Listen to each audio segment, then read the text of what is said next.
Hello. I am hosting a land battle.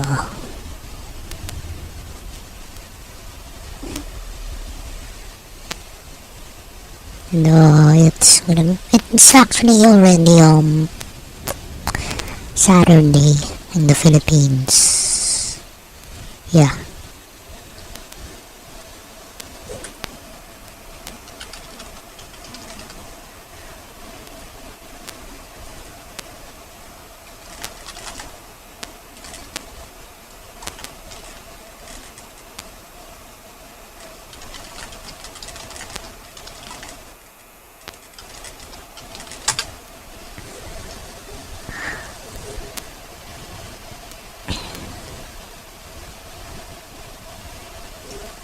Here, some people would watch one episode of this lawyer or one episode of the audit, and they're gonna act like they know the law.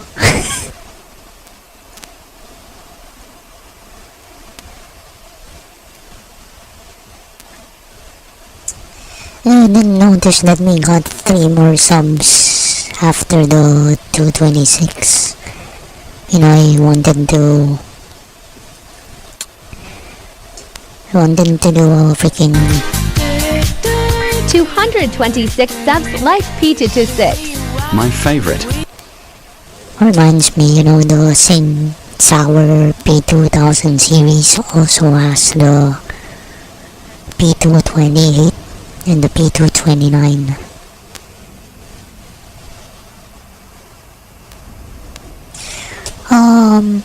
I did something for work. It's actually early today in the Philippines. Before I went to sleep, yeah, it was a problem. Yes, I'm free. I wanted to clap. So yeah, so far things have been going well for my work.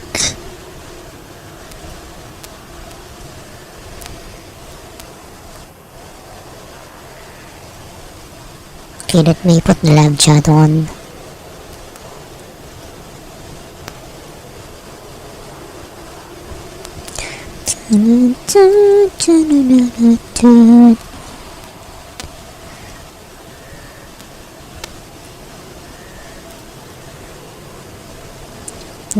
One of the other players here on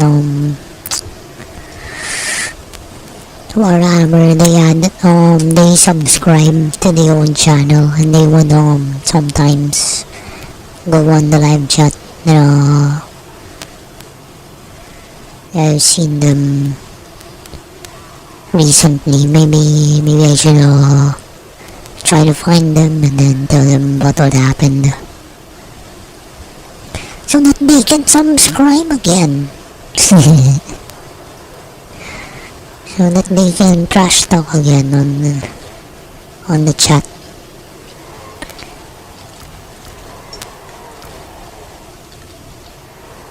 Meow meow meow meow meow meow meow meow meow.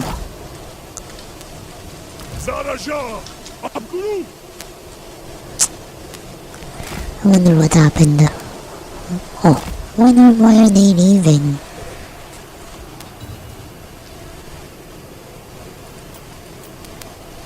They're leaving.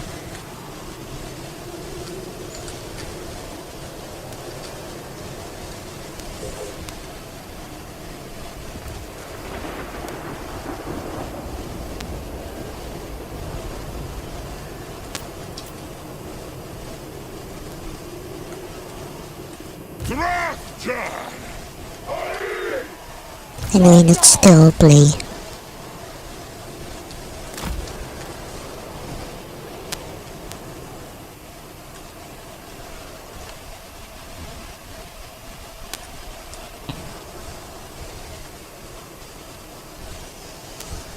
So, I did no groceries the other day, and I'm pretty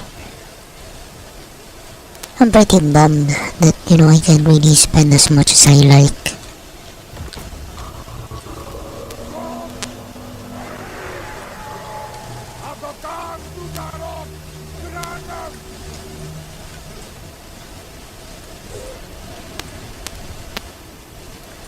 Also, it's a hot press alt. Doesn't say who's been taken over by AI.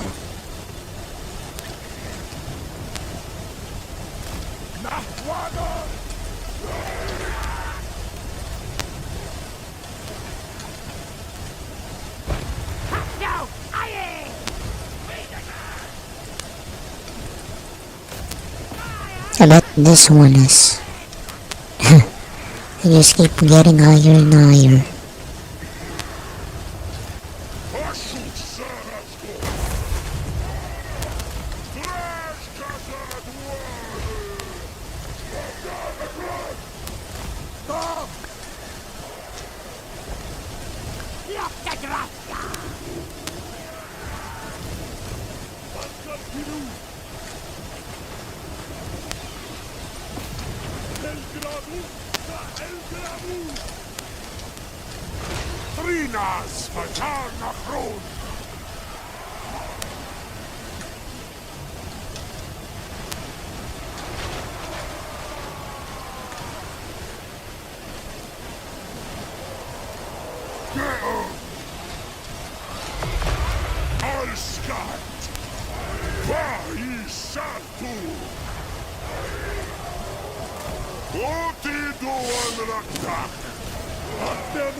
Where's the other one?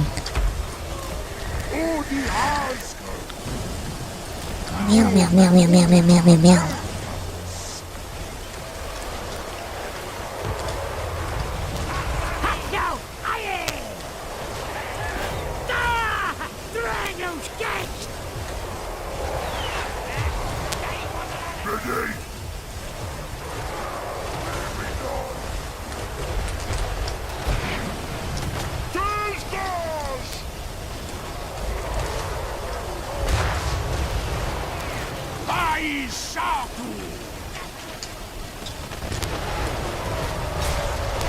Oh, this is pretty awesome.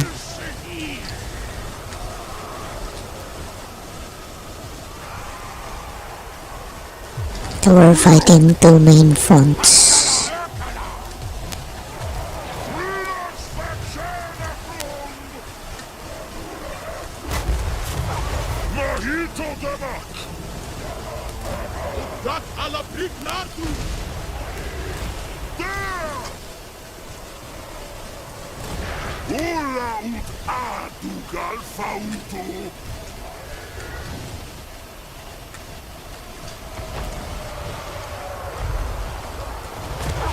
Hell yeah, brother.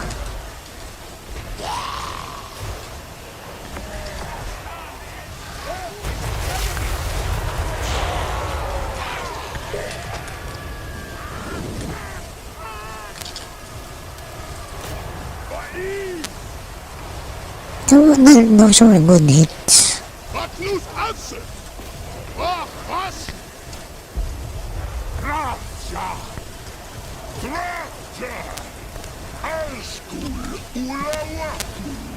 I think that's the pit of shades, if I'm not mistaken.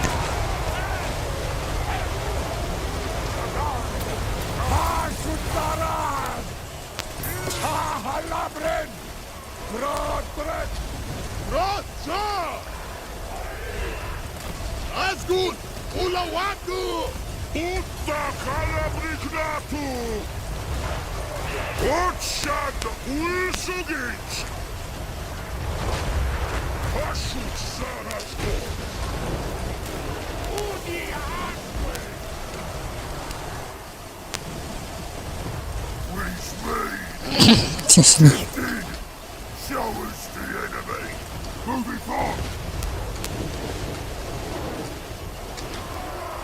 It was pretty epic.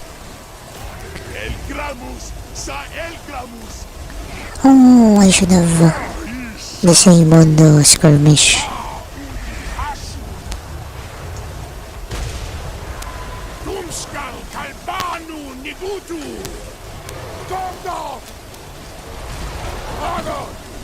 I don't have like a captain.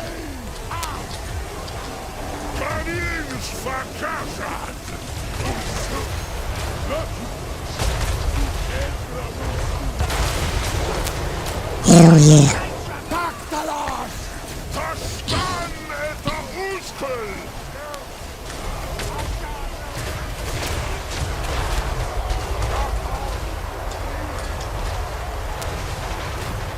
Shoot Mahitut! Lundgren Isudan! Hashut Sarasto! Testan esto Auskunft! Hashut Ivanto! Krumalafred! Oskal El Gramus! Shar Udasa! Bus! Testan esto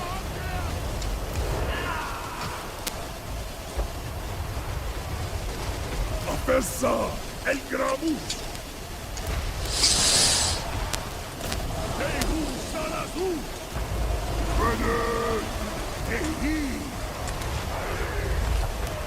Kastan is the Ulskul. Look the Drapcha. No, it's pretty confusing because I'm a Chaos Dwarf. My ally is like vampire counts or vampire ghost, and then the enemies are also vampire ghost and Chaos Dwarf. Oh, vampire ghost, vampire counts. So I'm the only dwarf here. The only Chaos Dwarf.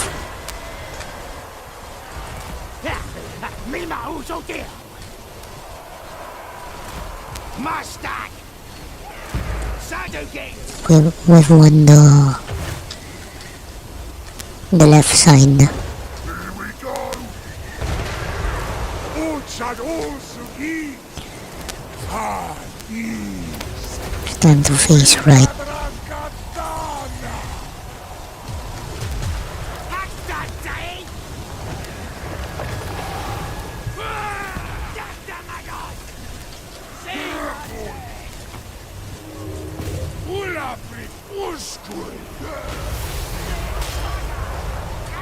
What you want? Crotax Hobgoblin!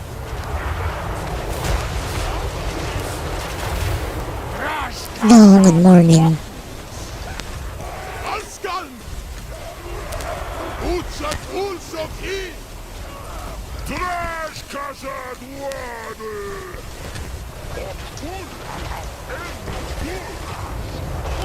Hack throats, he!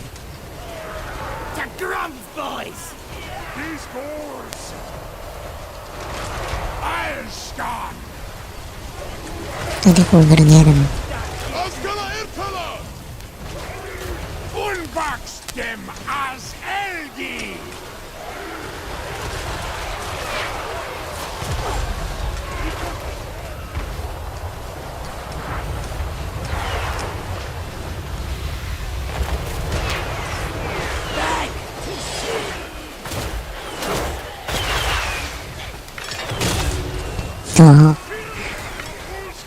Vampire counts are like freaking Pirates of the Caribbean.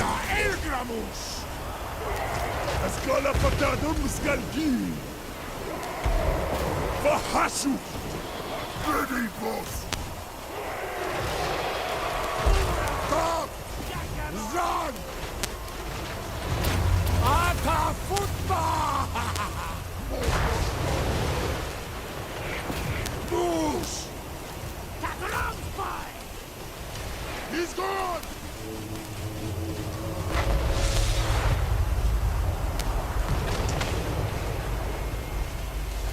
Gosh!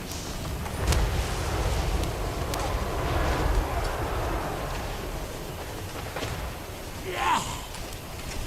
Get my booty!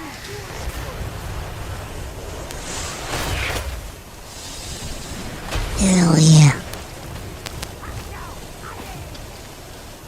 Calm down!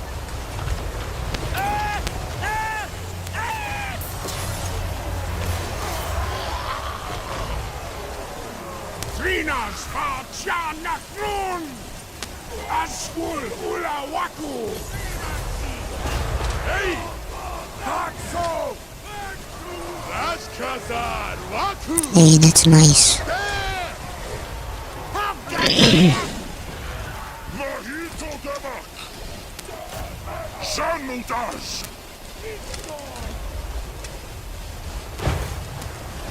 Azkal Devitar!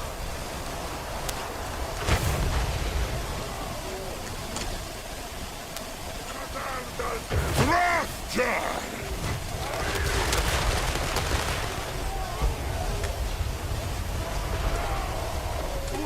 They remind me of the SCP Shy Guy.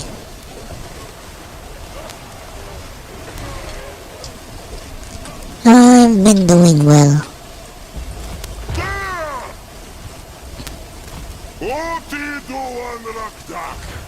I might I might start teaching soon.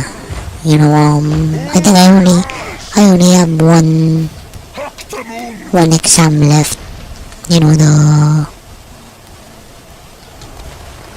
the final exam for the whole course.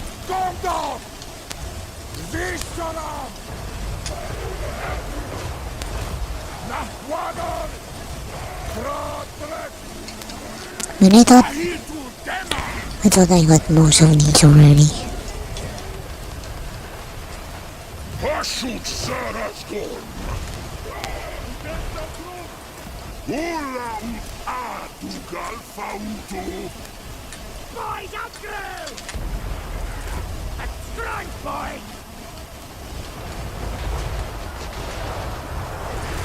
Sina! We got that, eh? Guess got! Hobgobla ori! Uses ula nadaru! Pashut darar! Gomdo! Atru algardu! And Mahito Demak! Ut ka Arabic Naku! Ula ut ara parudia! yeah. And you know, even if I am technically in the roster of the company, we're still considered as freelancers. Freelancers, maximum work hours, labor code of the Philippines. And right now I'm making sure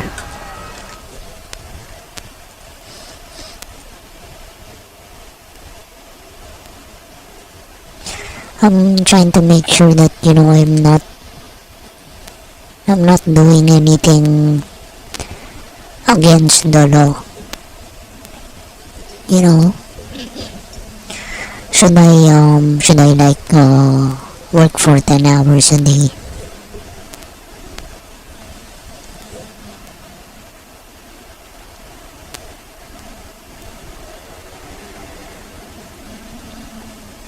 Here's my calculator.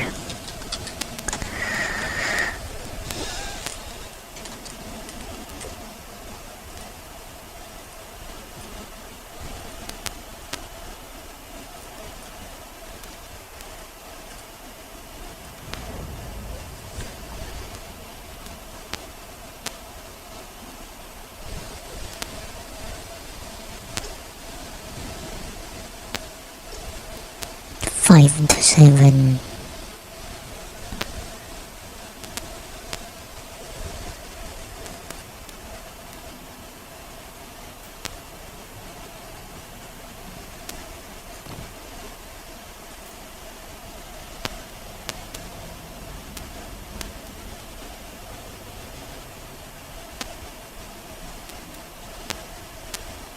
Man, I don't like this.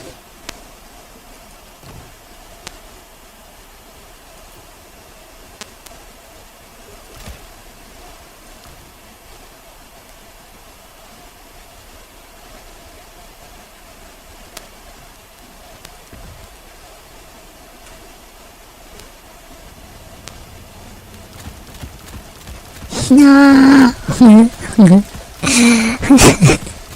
I'm just gonna spam Minotaurs. Lol.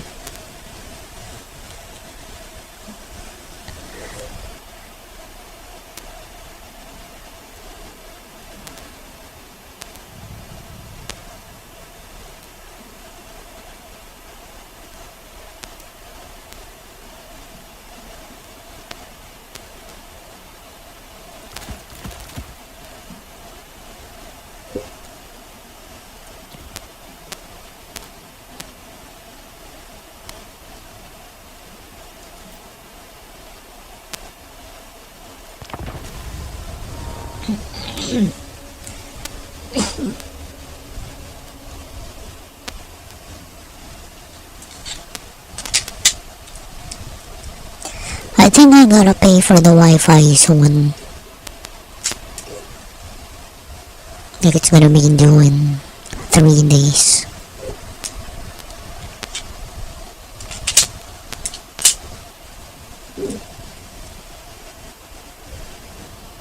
Might as well.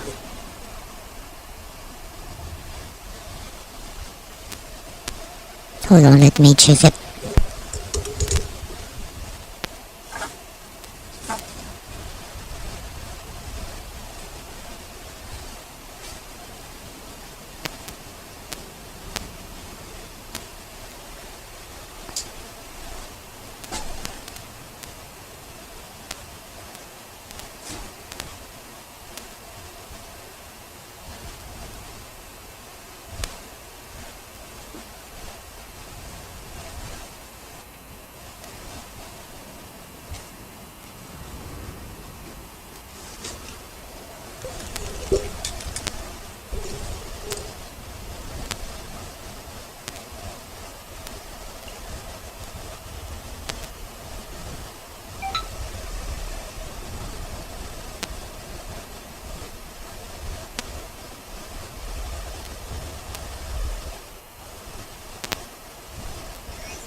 I just have a big army of Minotaurs.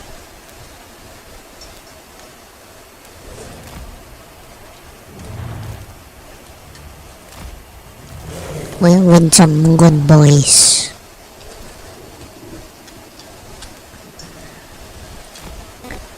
Ow!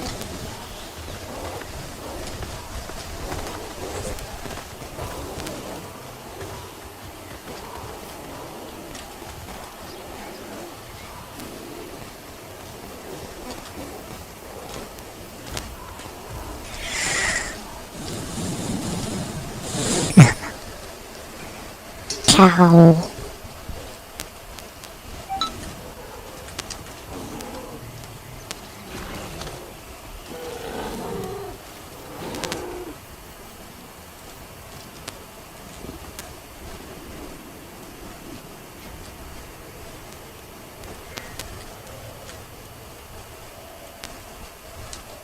Now I wanna play the campaign. Freaking hell.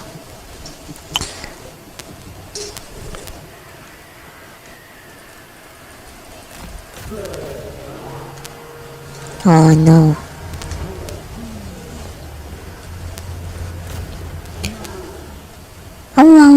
already have the tiger characters.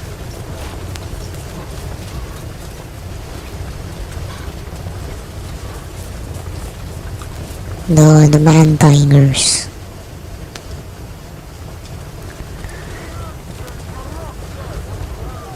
They look like ants.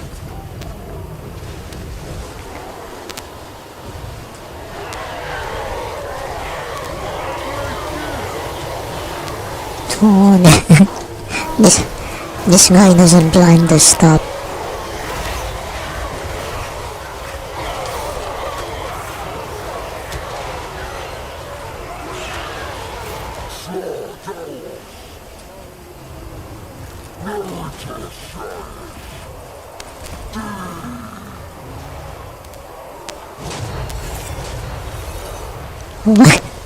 What's up, my miger?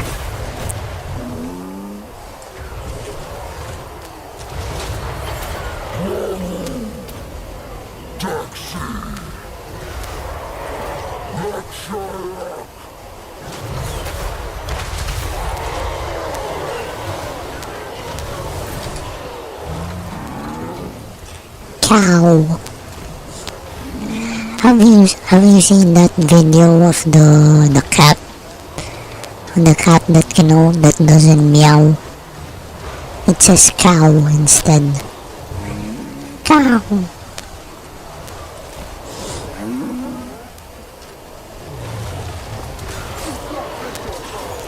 It's a freaking man tiger.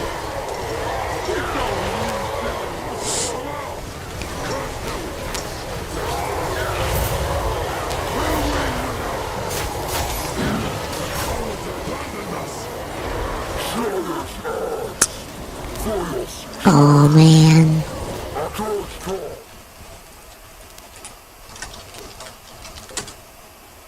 This one.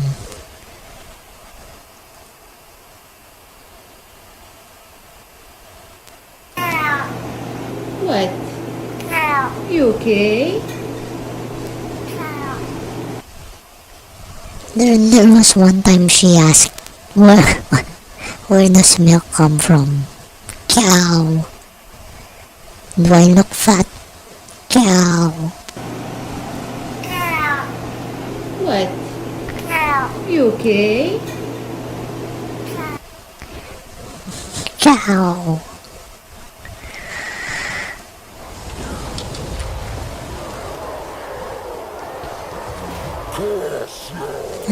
Looks like an ant battle.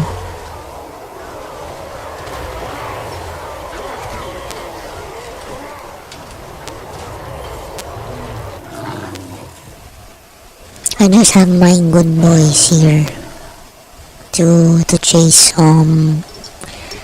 retreating enemies. Cow, but I see no one wants to retreat.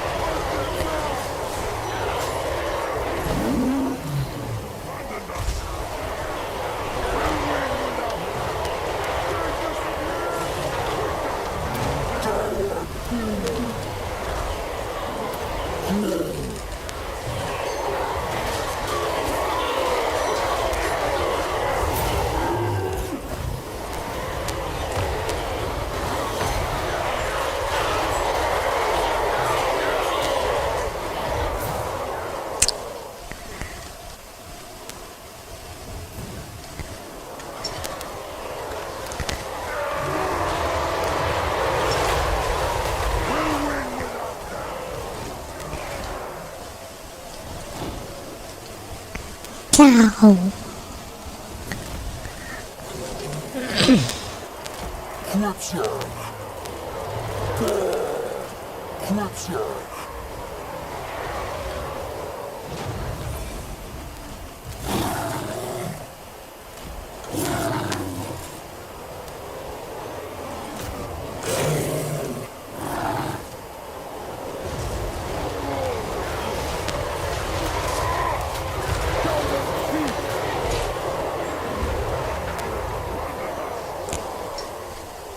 Man, my warhounds look like lions.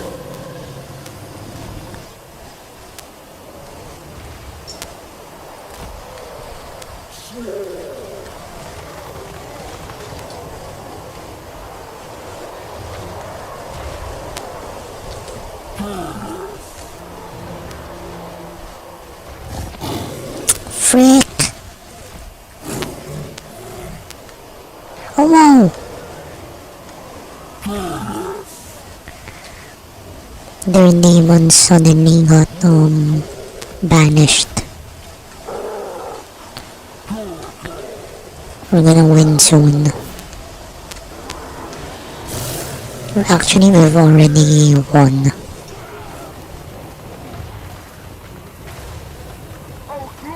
I think I have the... I think I did the highest damage.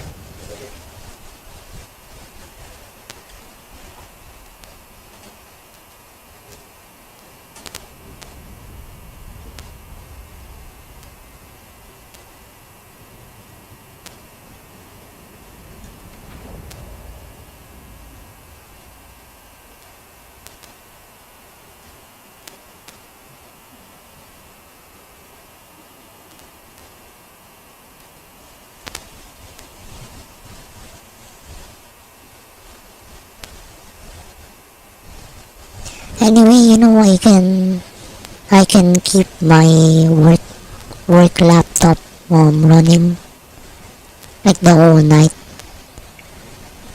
because it's so I don't want to say efficient. It's not actually efficient, you know. It's just a low consumption. It just has a low power consumption.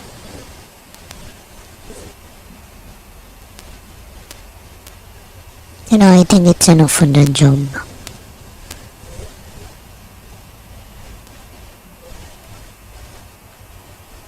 I wonder if I can...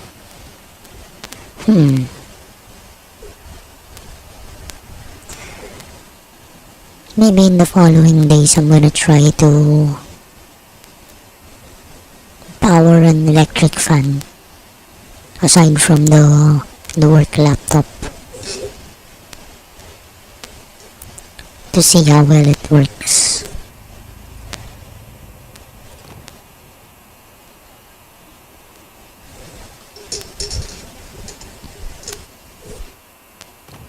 Man, Minotaurs are really overpowered.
Yo, this would be... Hold on, I think I do have a unit here that is unbreakable. This one. That in itself is a freaking cheat already.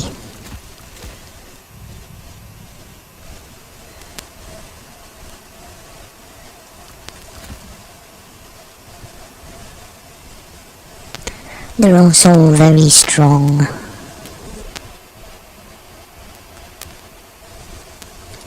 There's no way I'm gonna lose this.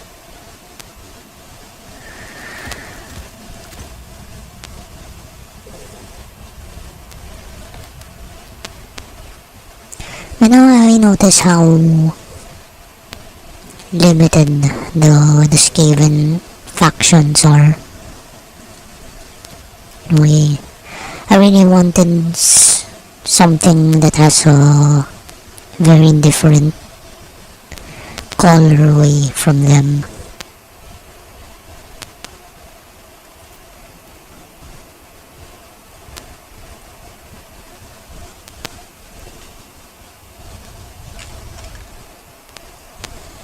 gonna try to find the player.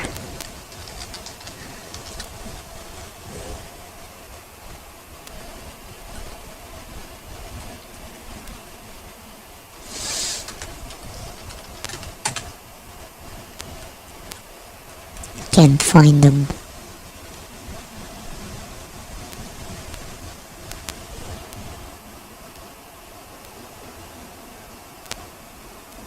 But I'm pretty curious about that 1911.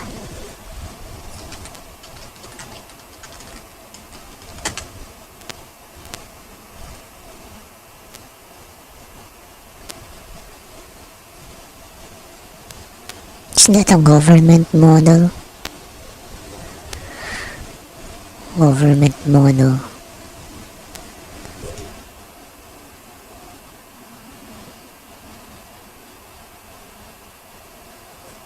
The cutaway is pretty different.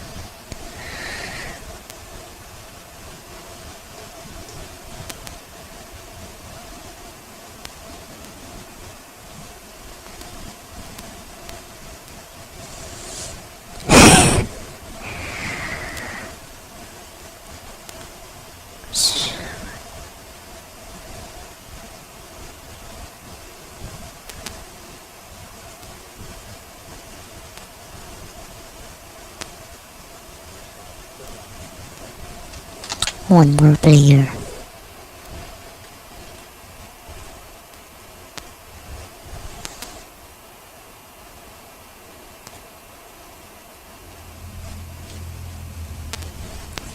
And I still haven't ordered the 12-volt rice cooker. Oh, and today I ate hash browns and Hungarian sausage. Hello. You know, we always have excess rice here.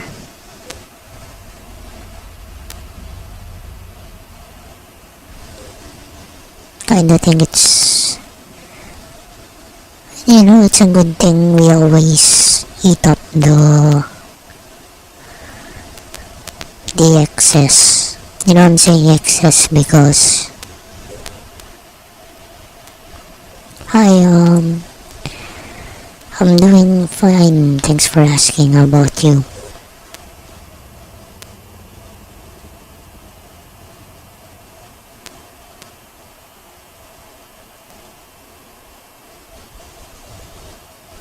What's 6 times 3?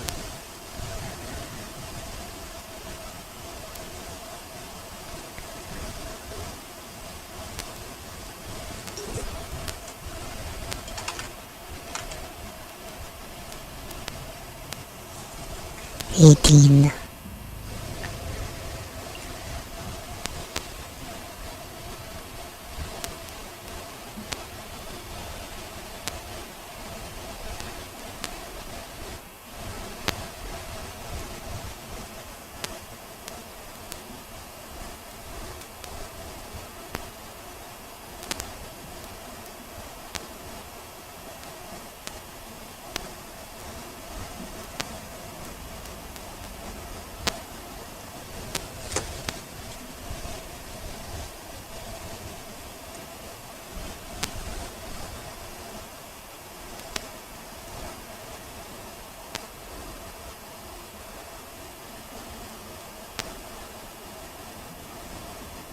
Six times 4 is 24, right?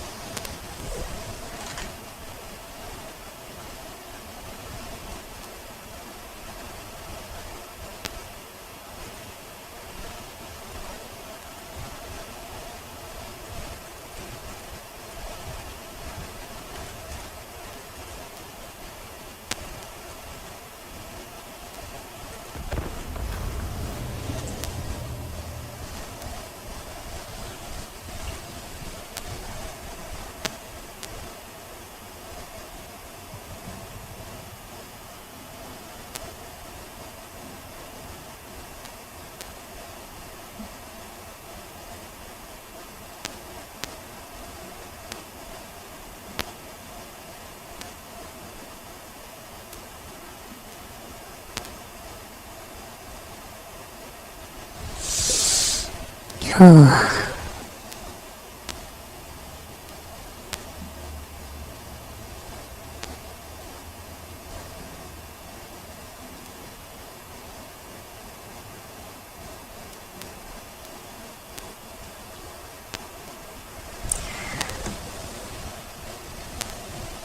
yeah, later I'm gonna check if we still have excess rice.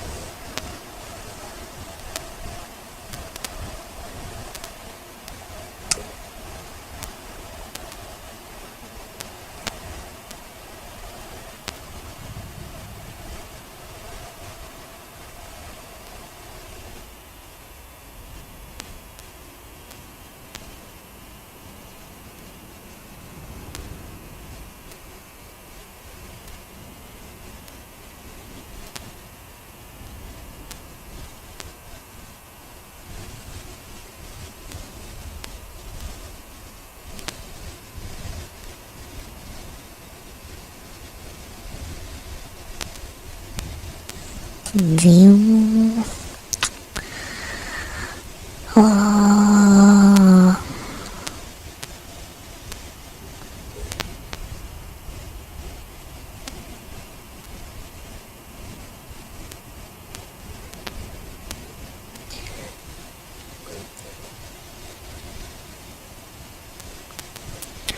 where the yeah, right now I'm.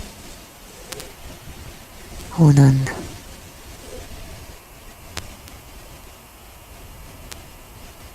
Your bill is due on June 26. Okay.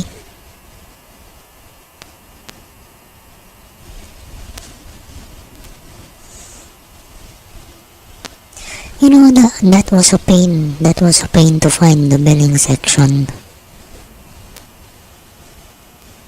for the service I'm using. You know, where I used to work, it's not that hard.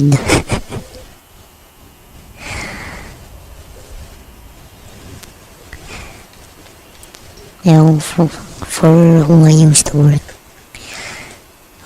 with who I used to work for, it wasn't that hard to find it.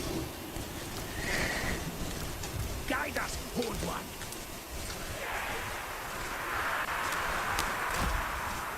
Man, I don't wanna sound like an entitled customer though.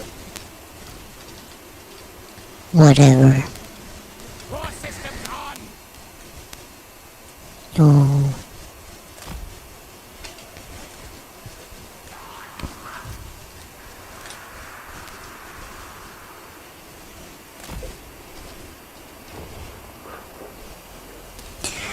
Man rats.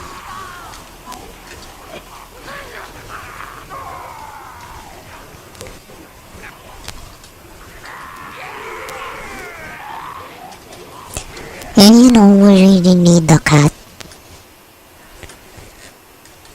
Yeah.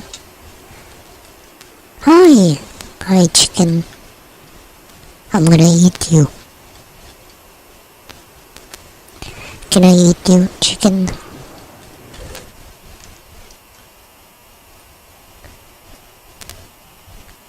So Brazilian, so Filipino. I like Brazilian folk. No Prada, no Prada, no vibe accelerada. Gacina remola.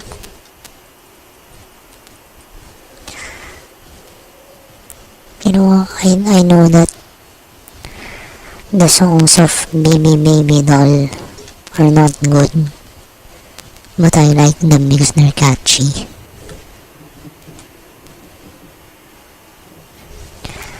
Meow meow meow meow meow meow meow meow meow. Automotive.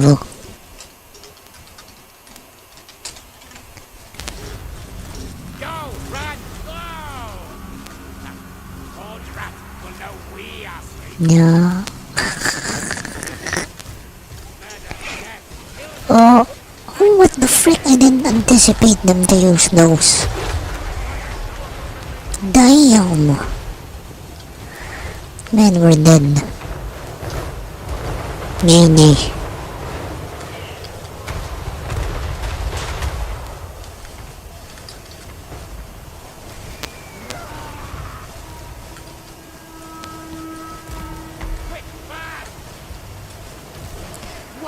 I think we're gonna lose this.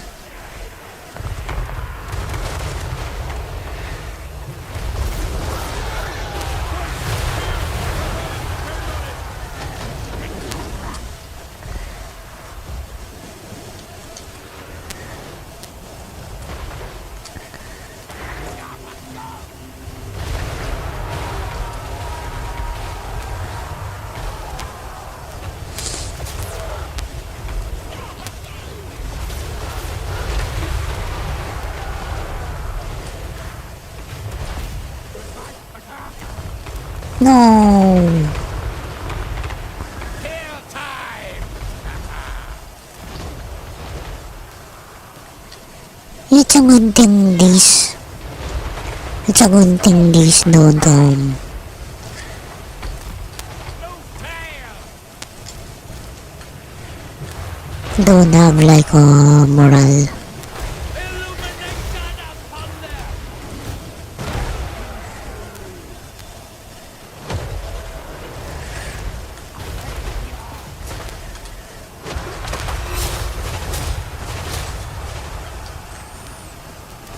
For the vermintide!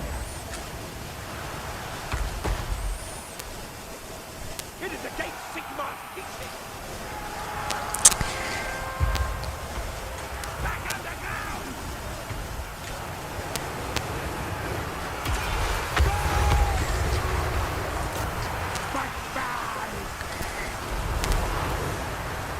Where's the skill that makes them immobile?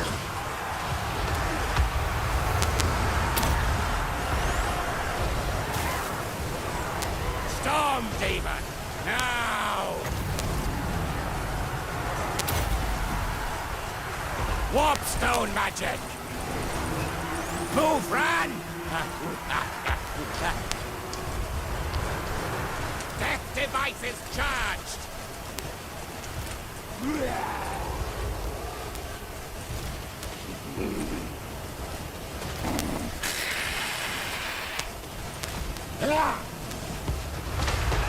Lady's blessing is lost! Get away!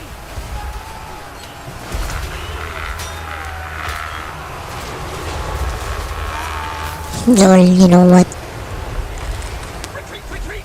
Freaking Middle Ages plus man-sized rats. Walk like a cannon! Good, good, master. Black Plague.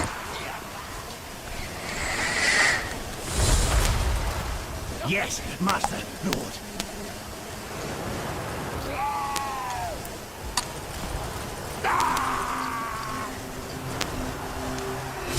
Yeah!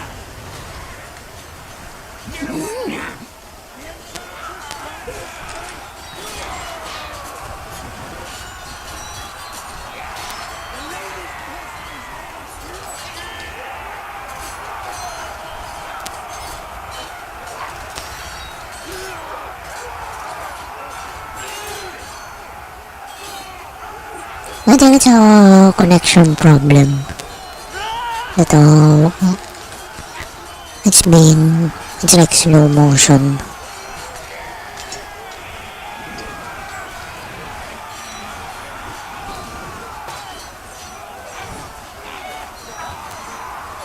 That was a nice animation.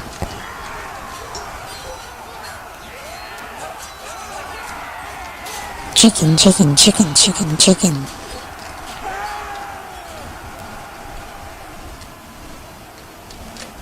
You know, I think the last time I ate chicken was chicken nuggies. I haven't had like a unprocessed chicken in a while. No, I was about to say real chicken.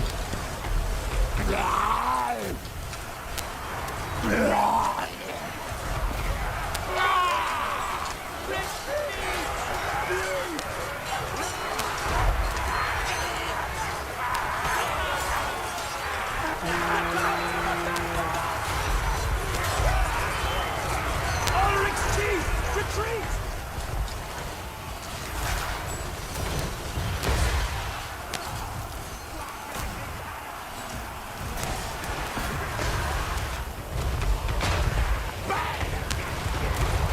Undying loyalty, Master.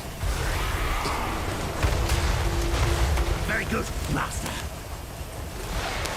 Juan's wishes. Agreed. Yes, yes.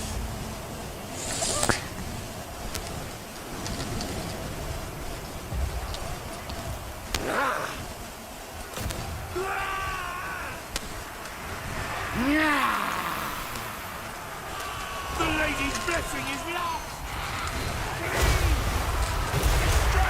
Bro, we're doing too much friendly fire.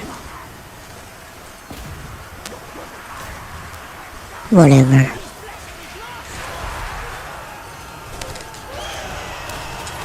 Get away!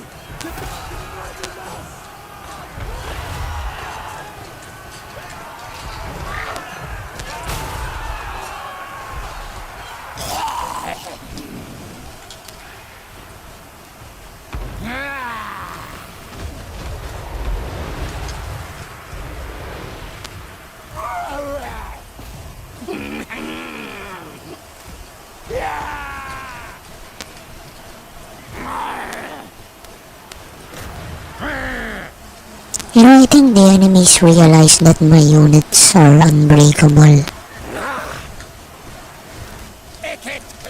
That's why they left.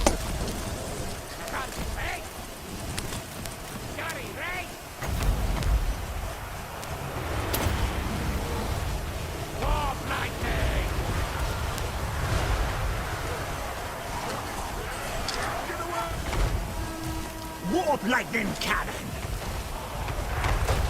At once.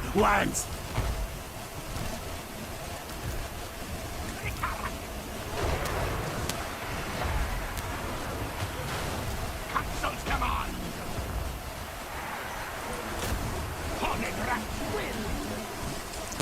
Yeah, it's just a bonus. It's just a bonus attribute for them.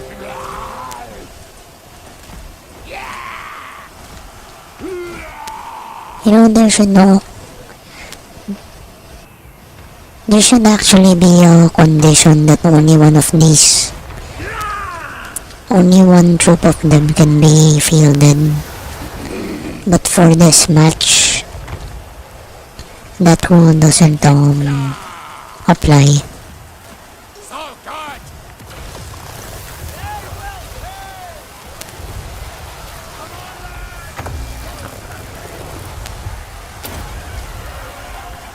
Casting death pay.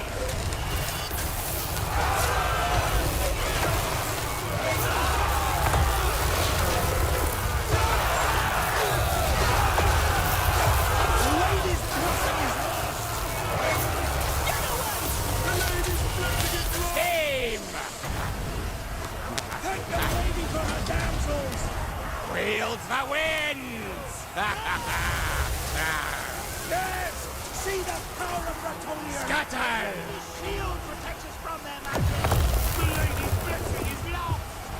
Charge more! Warpstone magic. It's the only way! Use a Kill sequence.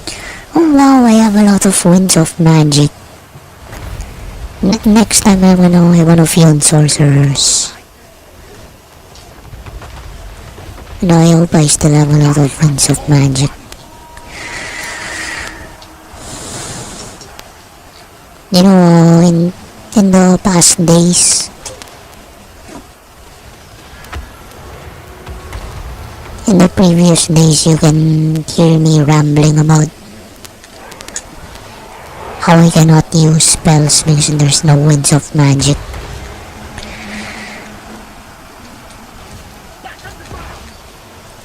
Finally.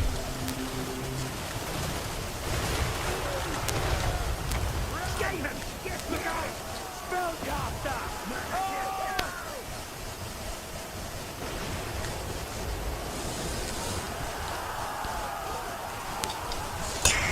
Okay, so right now Now I wanna ramble about Neon Genesis Evangelion. You know, a lot of people keep on loading, the main characters. Warlock of death! They're 15 years old, guys. Run! Run! They're 15 years old. So I really wouldn't.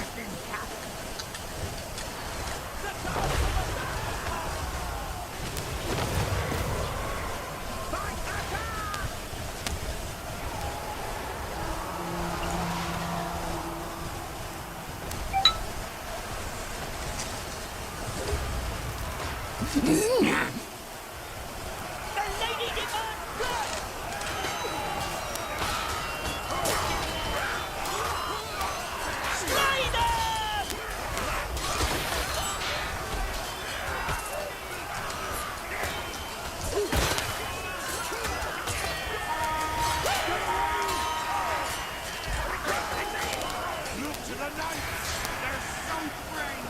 The lady's blessing is lost!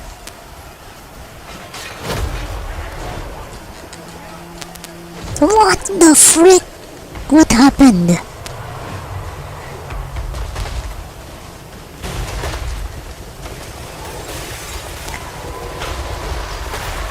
Now we're losing. What the frick?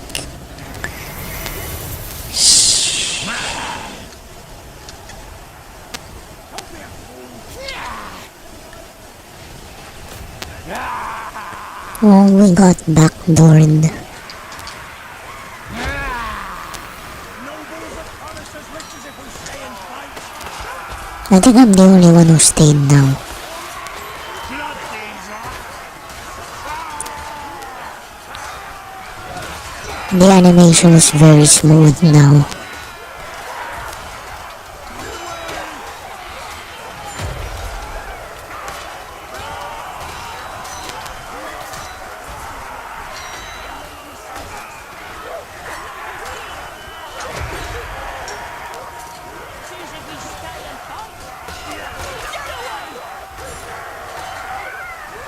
So that was pretty awesome though.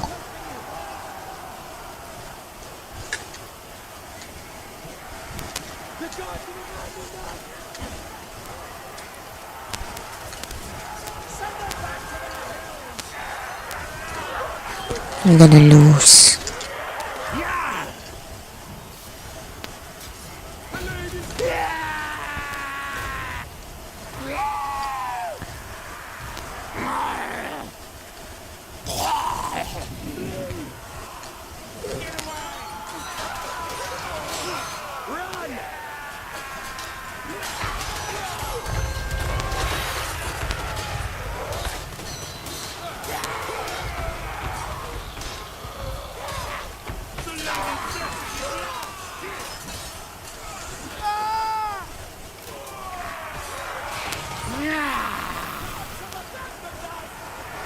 Get away! GG.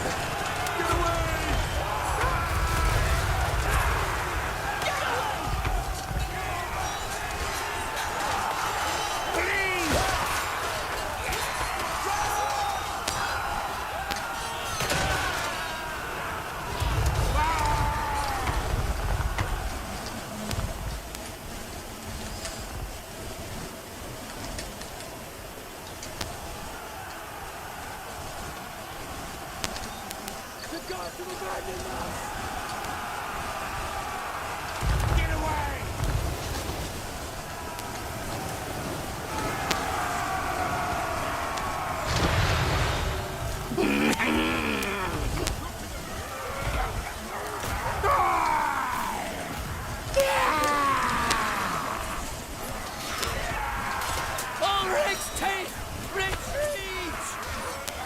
Am I gonna play Genshin Impact today? I think I'd rather play multiplayer games. Run!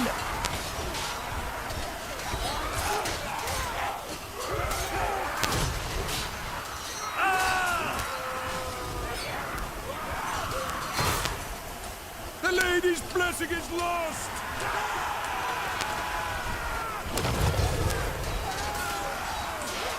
Ulrich's teeth! Retreat!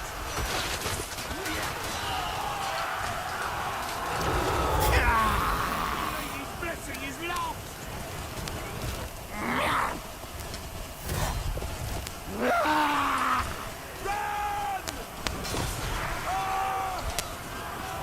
The gods have abandoned us!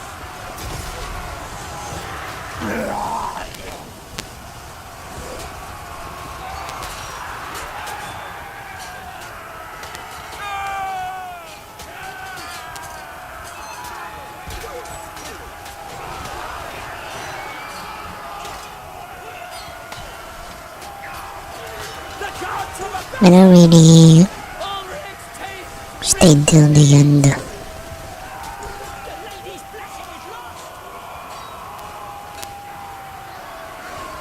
Flee!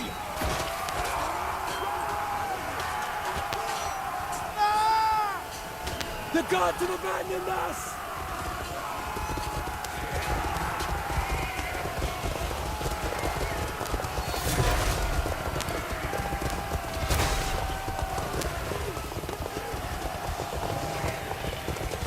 Get away!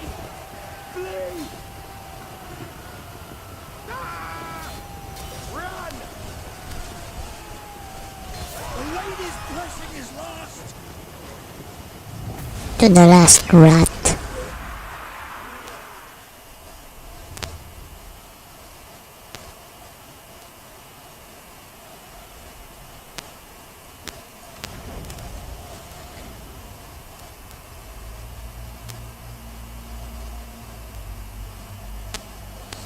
You know, if I played the campaign with Skaven, I'm gonna be bummed. I'm gonna be bummed that I can only field one unit of days.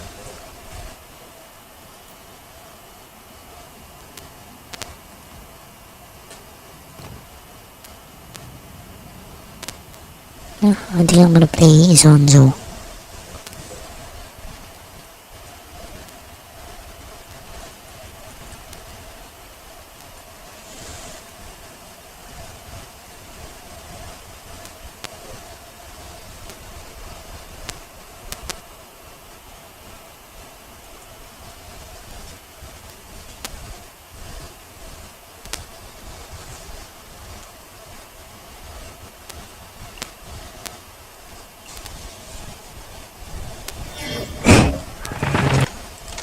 Zoom meeting with the besties.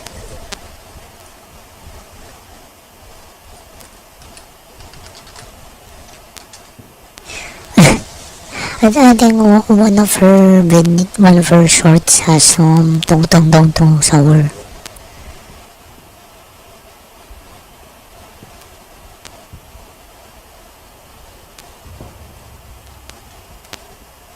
Oh yeah. Yeah, I watched this on stream yesterday. San Jose VTA light rail. I never ride it because driving is easier and faster. Yeah, you know, I like how those airport type buses,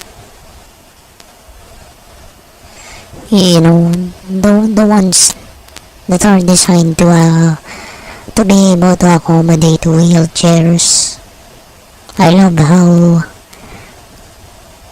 those are being used in the Philippines now, in Manila. But you know, the way we use it is we freaking fill the bus up like a can of sardines.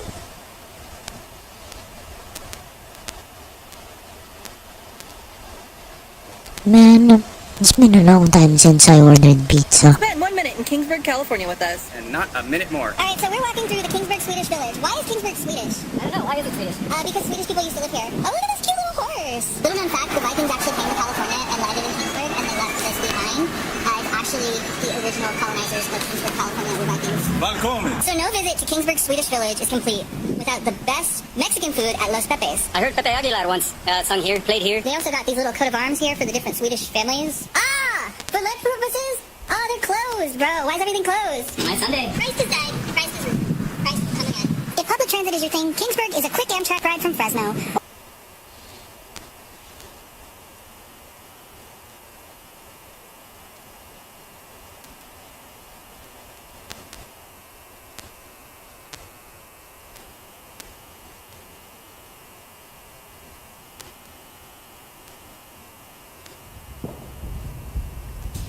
È tempo di sporcarci le mani!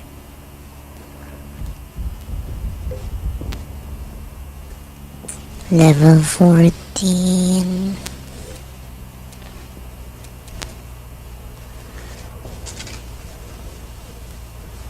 Kill 15 enemies with HMGs.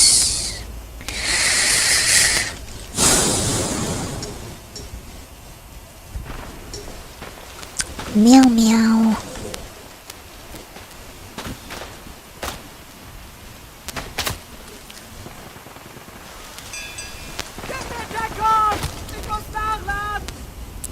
Man, you know what? Sometimes I don't want to play Battlefield anymore.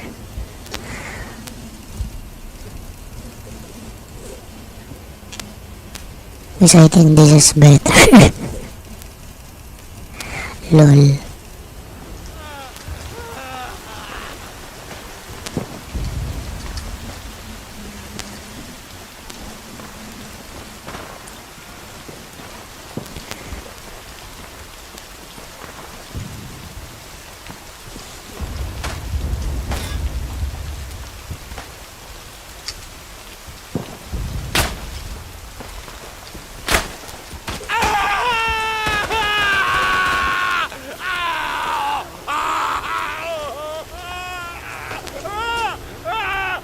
I forgot I'm Italian in this game.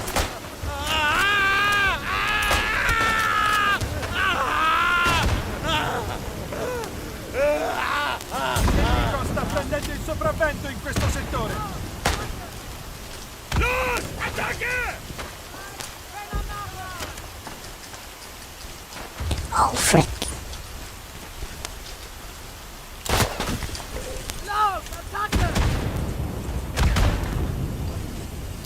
Man, I mean, the only reason I'm grinding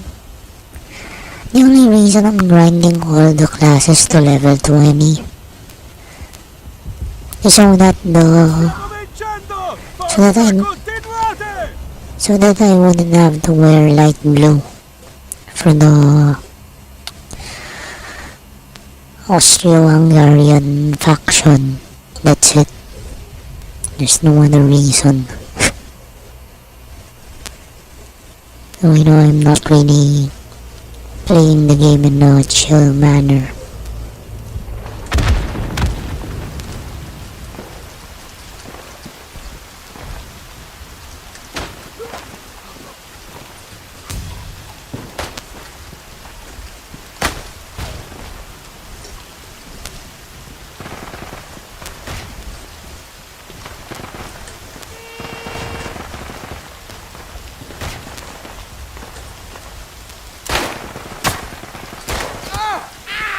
This guy's dead.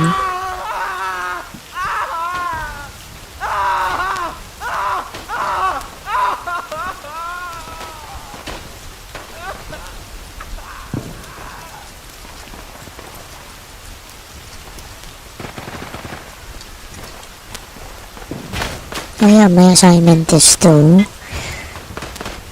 get 4 more people using the heavy machine guns. All'attacco!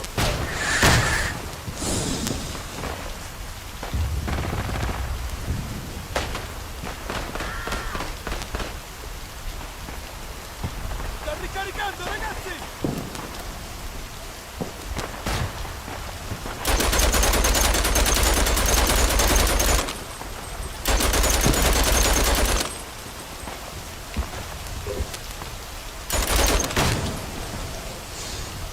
No man, I wish there was a big group of them here.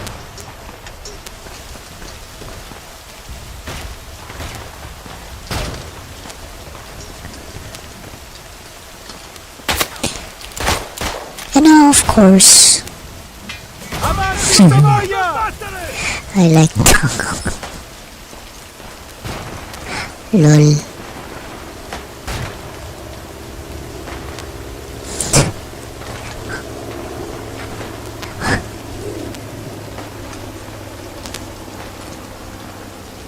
Who doesn't, man? Oh yeah, you know what? I ordered Taco Bell. Like, I ordered Taco Bell, I don't know, 2 weeks ago.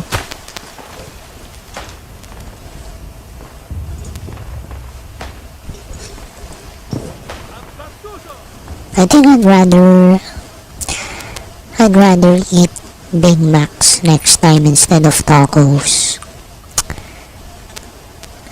Actually, I didn't order any taco. I ordered 2 burritos and with the nachos.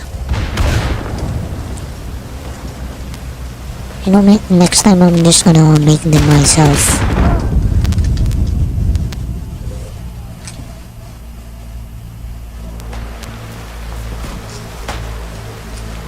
Next time I'll just order Big Macs.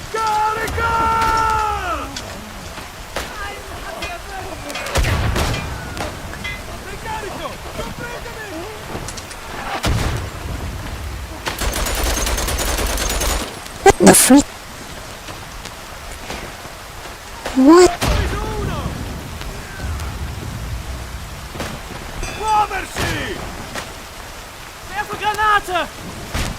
What the frick?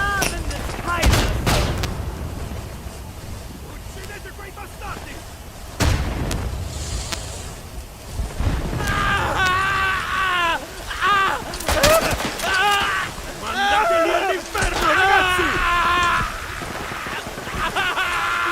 Attaccate!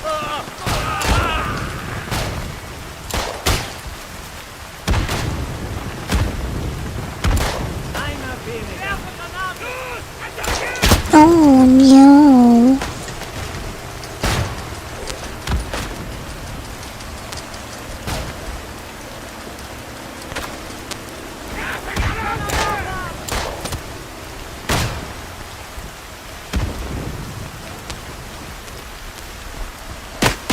Oh.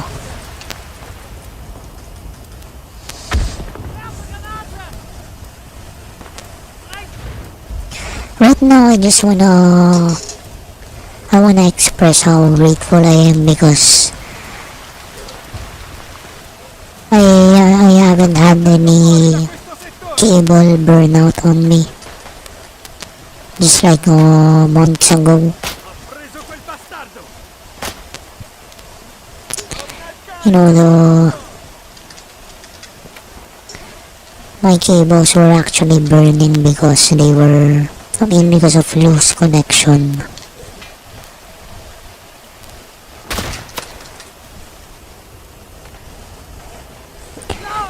Like when I started soldering them, they never burnt on me again.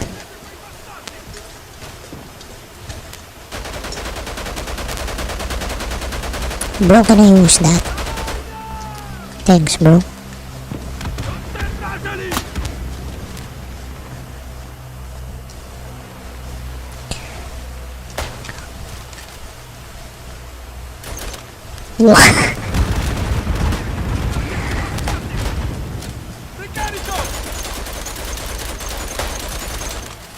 Okay, three left.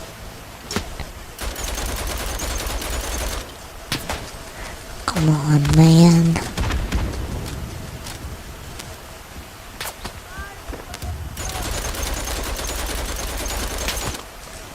Come on, man.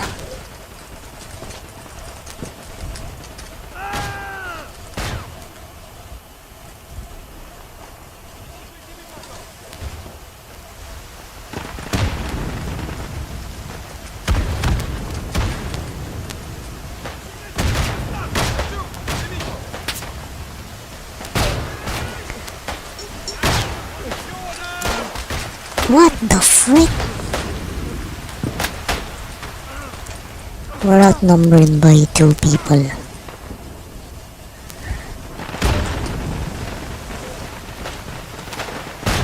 Come on, man, just 3 more kills with a machine gun and I'm gonna unlock the next level. The next weapon.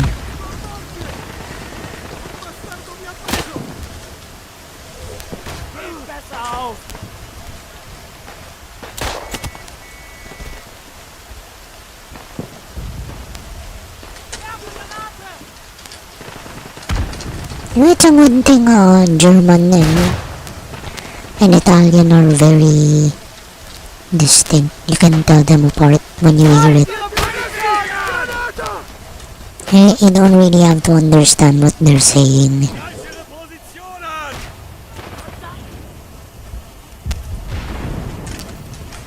You just have to be able to tell German and Italian apart. That's true for most of the maps here. I think for all of them. I mean, even the Austrians speak German.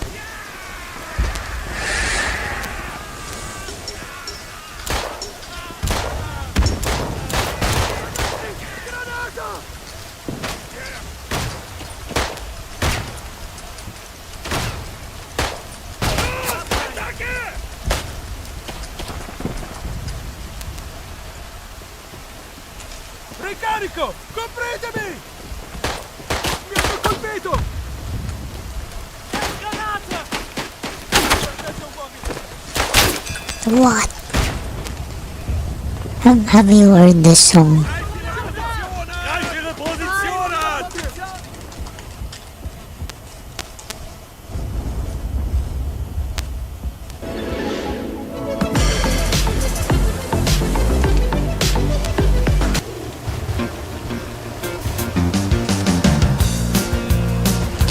Man, I hope that we don't get like a copyright strike. McDonald's is a place to rock. It is a restaurant where they buy food to eat. It is a good place to listen to the music. People flock here to get down to the rock music. Rock and roll McDonald's! Rock and roll McDonald's! Rock and roll McDonald's! Rock and roll McDonald's! Sounds like a lion karaoke. Rock and roll McDonald's. Stiamo perdendo questo settore! Avanti, dateci dentro! Oh, whoever invented Big Macs is a freaking genius.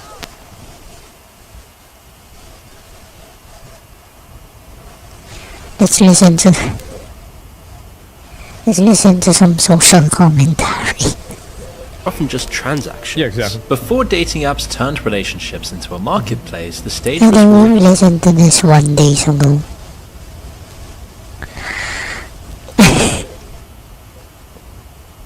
Social commentaries. Alrighty chat, we've got a spicy one for you today. So as we all know, dating, relationships, loneliness, isolation, mental health, all of these things are getting worse. And if you turn to this place called the internet, what you'll find is that there are a lot of contrary opinions. The one thing that we're all sure about is that we are right and everyone else is wrong. So we're going to take a look at a couple of tweets and try to figure out what on earth, from a psychiatric perspective, clinical perspective, human perspective, is going on right now. So here's the first one. Wow, it's bleak out there for some people. What happened to these guys? Man, these placements are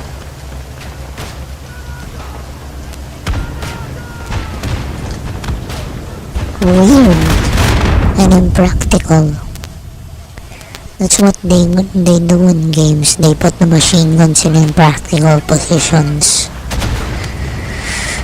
so you can't really use it.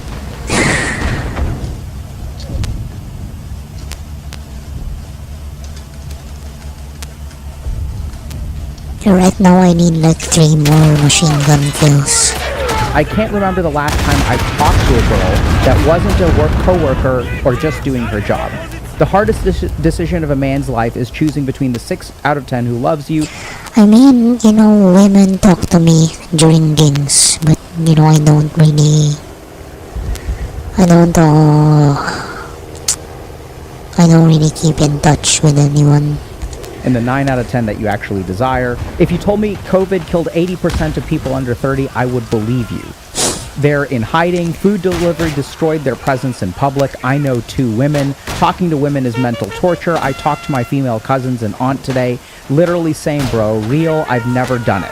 I assume that they're talking about approaching women. So then this person, Fast, said they missed the last boat. Once a guy is out of college, he's more or less stuck with whatever his job and hobbies provide, which typically isn't much, and is walled off due to HR issues, even if there are women to chat with.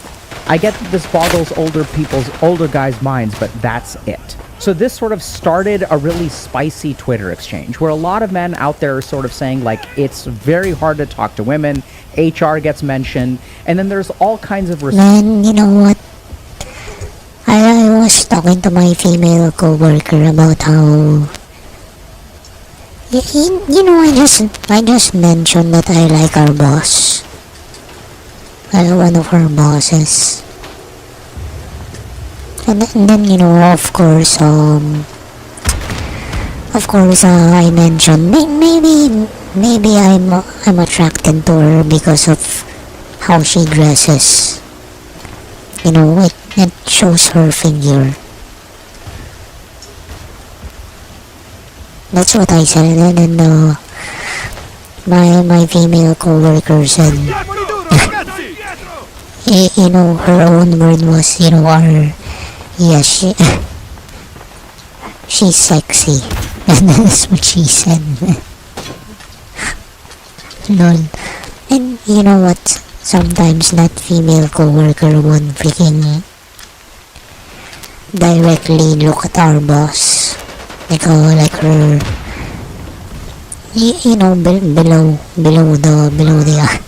below the eyes, sometimes I'd see her looking at her hips, that low.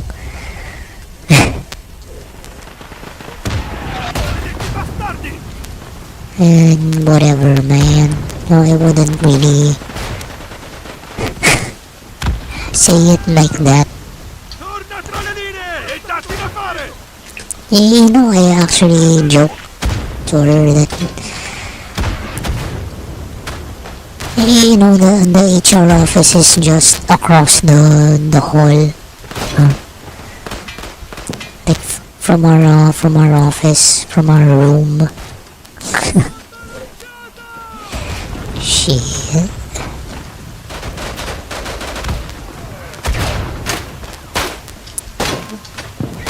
Anyway,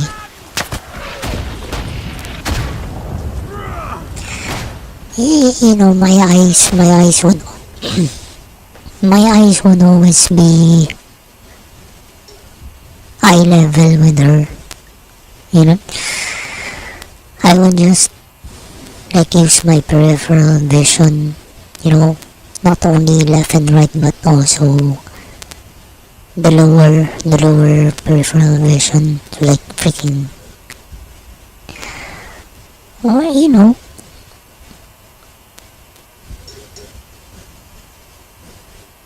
observe. But my eyes would never go down.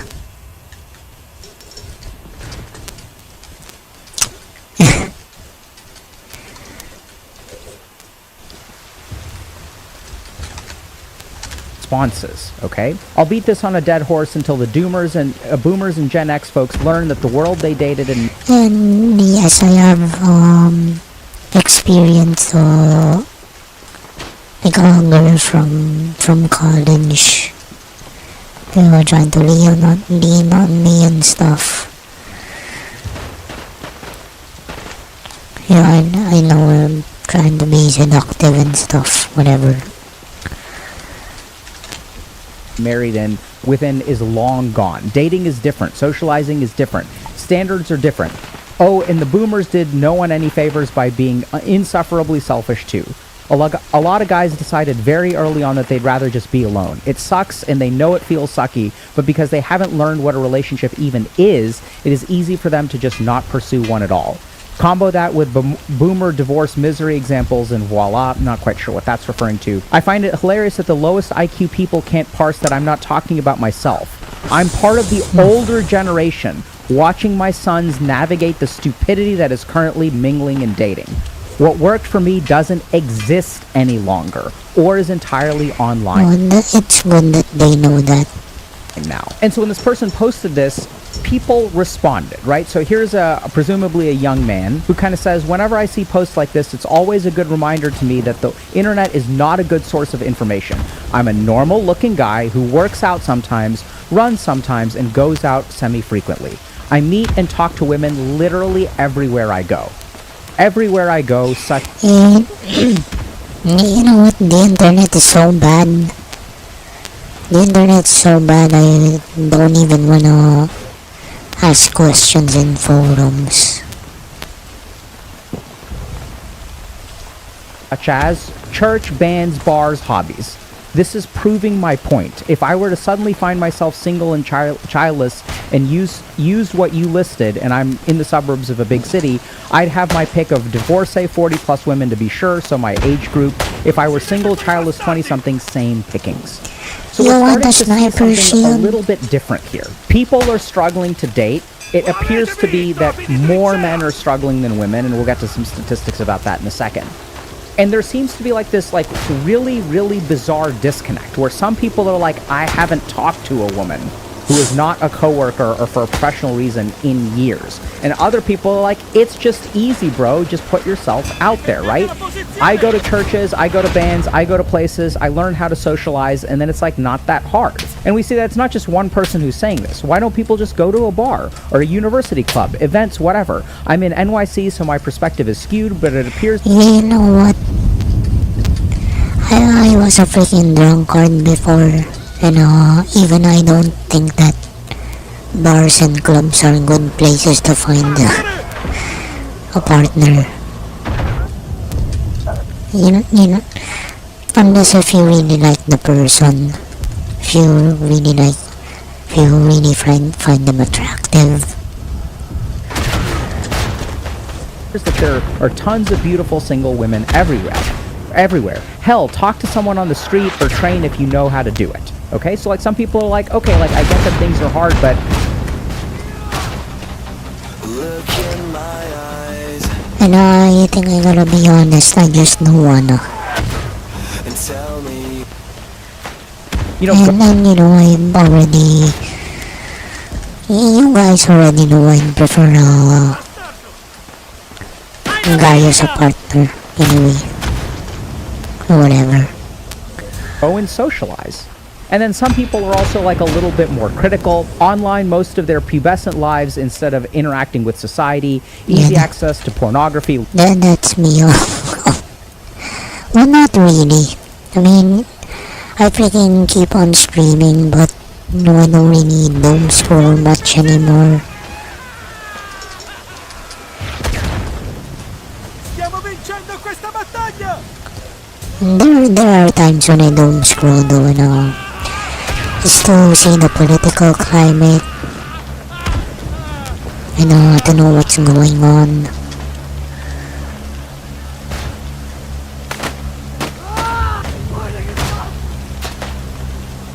When I can even...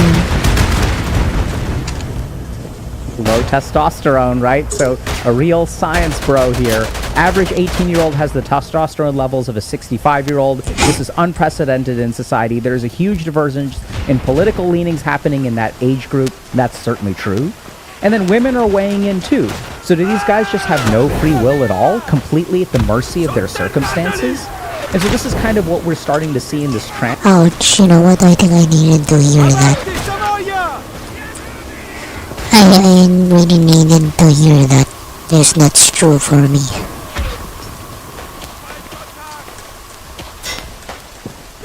Most of the time I'm the one who's making all the limitations for myself in my mind.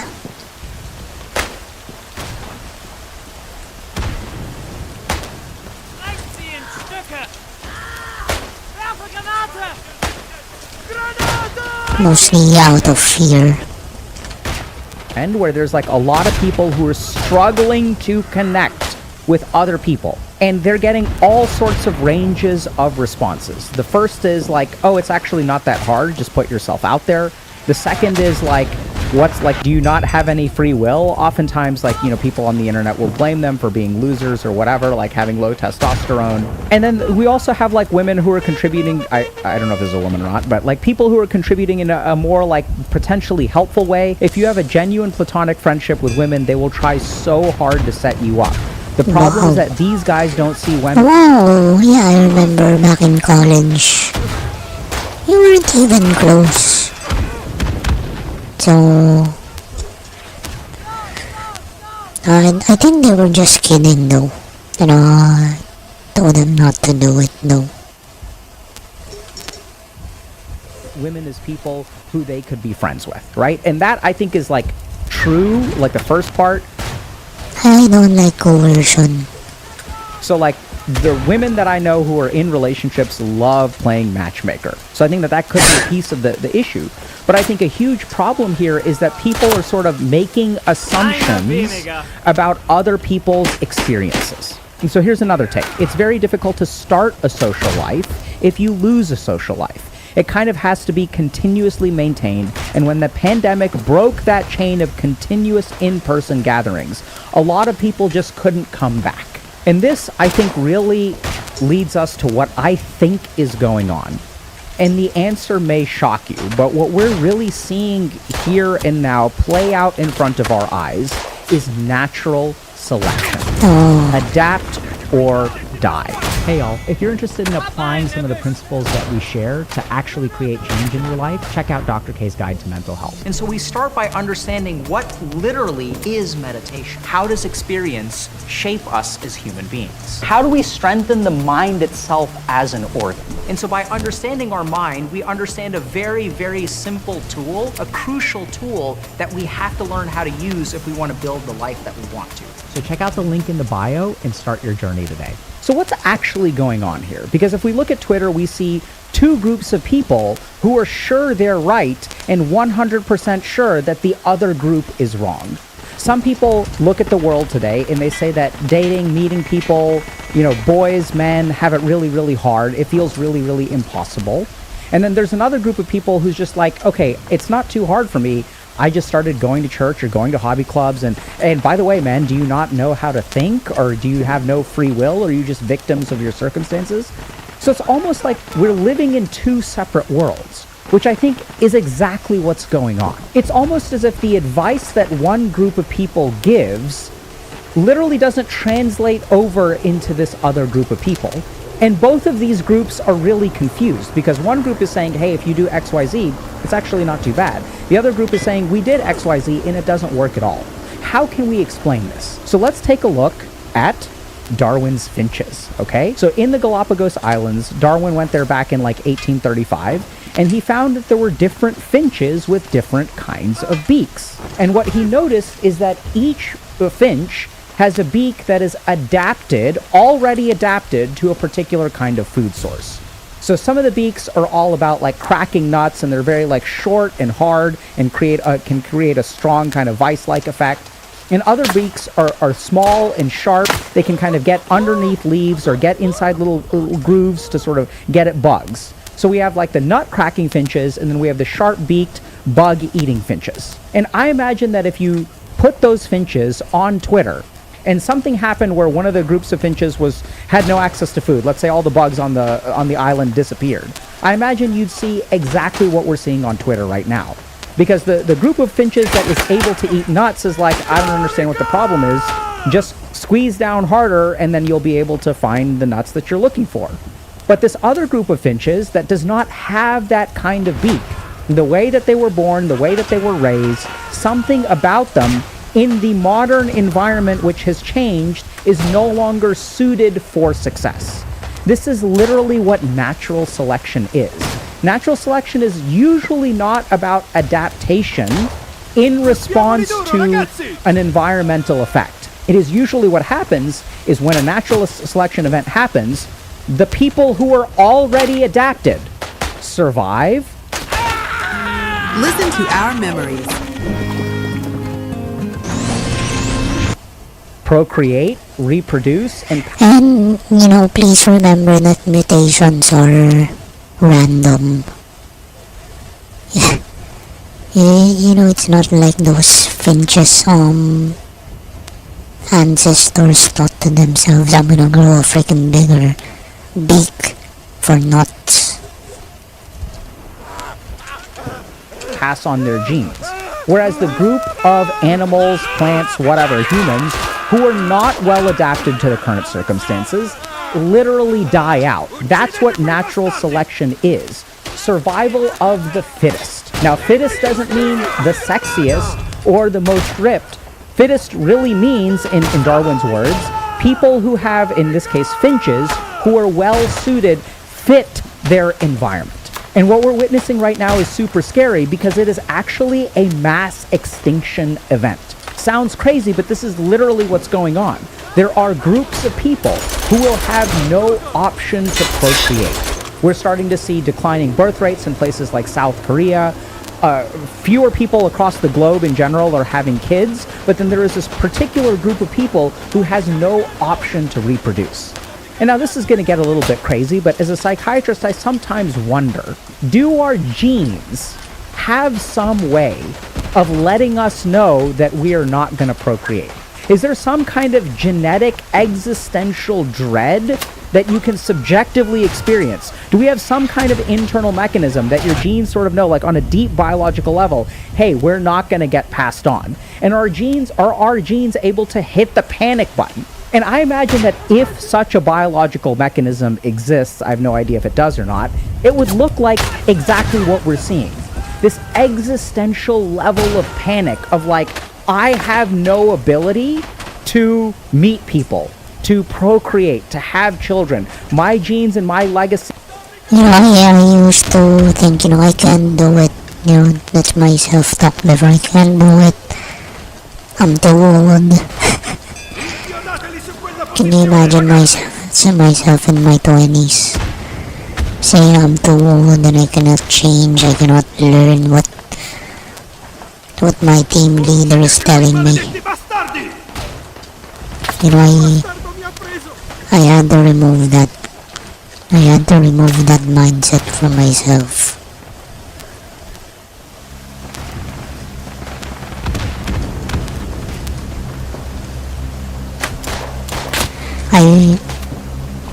I wouldn't survive in my previous jobs if I stayed that way. Dying out. These are people who are not living for something anymore. No, for me, I gotta stop saying those kinds of things. They're just being slowly extinguished by life. And when I look at some of these posts on Twitter, that's kind of the sentiment that I get. I get the sense of a person who feels like they are dying out in real time. Now the question becomes, what is this natural selection event? And I think what we're really looking at is COVID. And let me explain, okay?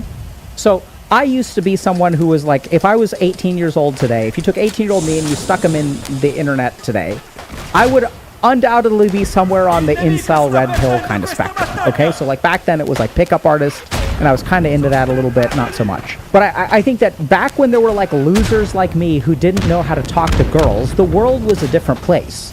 The world necessitated some amount of physical contact, regular physical contact with potential mates. Even though I had social anxiety, even though I was that's nice. I definitely want more apples and bananas. Especially bananas. introvert, use whatever words you liked. The world that I lived in demanded that I run into women over and over and over again, socialize with them, learn to socialize with them. I joined a fraternity. You have in-person classes where you have lab partners. I do internships where there are boys and girls. I go to like various like fairs at college, whatever. By necessity, I'm freaking hell, man. I can't finish my machine gun objective.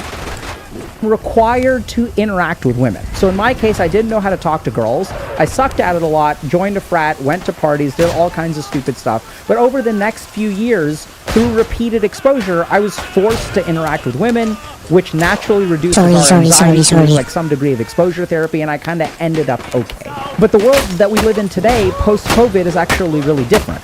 If you don't try really hard, you can absolutely live a life where you do not encounter men or women, right? So I can work from home, I can get grocery delivery. People don't really go to church anymore. We hang out on Discord instead.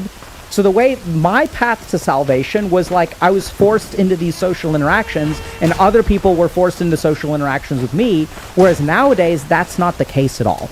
And what we're sort of seeing is the natural selection of COVID. There's a part of it that, like many people on the planet, died, which is an absolute tragedy. But I think we're seeing another level of real natural selection, not just life or death, but in the modern work-from-home, dating app-based environment, which people are more fitted to succeed. So in a dating app environment where I can swipe through 1,000 pictures of men or women, who do you think is going to float to the top? The top 1%, the top 10%, and that's what the stats on dating apps show, that the people who are very physically attractive are the ones who get all of the attention.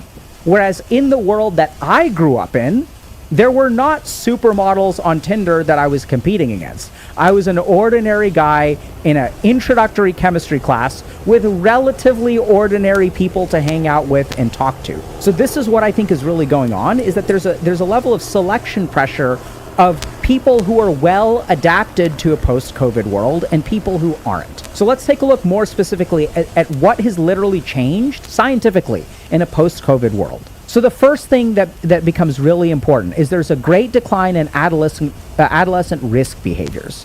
So we illustrate this behavioral shift by collating and presenting previously published data on smoking, alcohol use, cannabis use, early sexual initiation, and juvenile crime in Australia, England, the Netherlands, New Zealand, and the USA. Okay? So this is a study that is looking at risky behaviors from adolescents. It's really cool because it's looking at a lot of different behaviors from a lot of different places.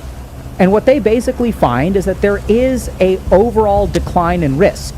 And the thing that contributes to the risk the most is we find the unitary trend hypothesis has theoretical and empirical support, and there is international evidence that decreasing unstructured face-to-face time with friends is an underlying driver. So I want y'all to understand this. In the post-COVID world, we do not have unstructured face-to-face time. Even if we have face-to-face time, it's not unstructured, it's planned. Hey, do you want to go through the trouble of lifting yourself off of your ass, commuting to meet me? Because if there isn't, for nothing at all. No, of course not. What are we going to do? I don't know. It's unstructured. No one does that, right? The only reasons we get up off of our asses is if the dopamine that we mine is to eat, sleep, and work, and play. Get outside of these four walls is somehow guaranteed to be greater than the dopamine inside these four walls. Unstructured face-to-face time is absolutely gone. Now, as unstructured face-to-face time disappears, adolescence and we all become risk averse. The more risk averse we become, the harder it is to take a chance and meet someone. Walk up to a girl or a guy, introduce yourself, and talk to them, right? It becomes really hard because dating, generally speaking, is risky. That's part of the reason that I think dating apps, in a sense, work really well. Let's say have a very high user base because they feel safe, right? So if I'm like taking a dump on my toilet and swiping left or right, like that doesn't cost me anything, at least in that moment. It'll cost me stuff over time. The rejection will pile up. It'll decay at my self-worth and all kinds of stuff. But in that moment, it feels very risk averse. The second thing is it appears that relationships have fundamentally changed post-COVID, okay? So this is a study of intimate relationships before and after COVID lockdown. So for both dating and married participants, scores on relationship satisfaction, love, intimacy, and passion were significantly lower post-lockdown compared with the pre-lockdown period, okay? So this becomes really important too. Because what this literally says, this study is just looking at relationship satisfaction, how much love people feel before lockdown and after lockdown. And married or dating people, they all feel less love and less satisfied. It's just one study, take it with a grain of salt, yada, yada, yada. But I think this mirrors what we're actually seeing, is that people, it's like harder to fall in love. It's harder to feel satisfied in your relationship right now.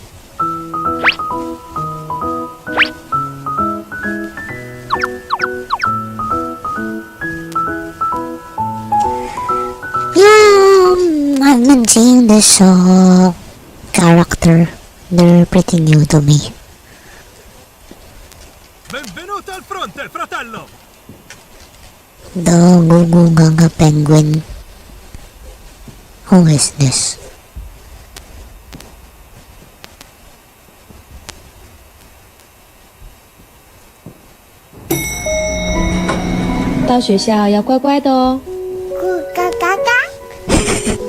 Shit.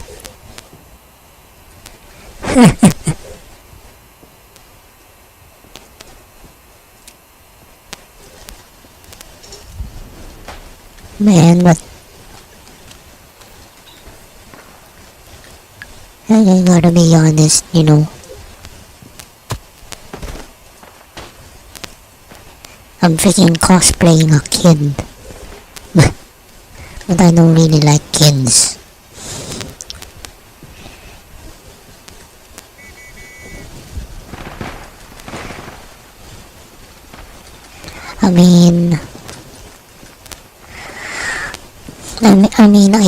I would interact with kids for, business reasons. Yeah, it's my job to do so.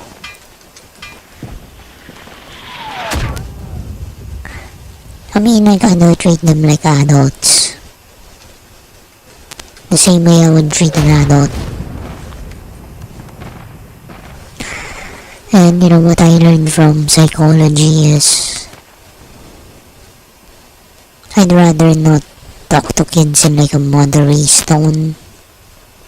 No go gaga. I just talk to them like a normal person.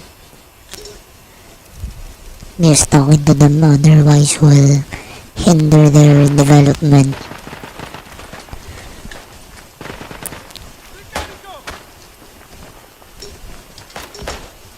No? 放学见。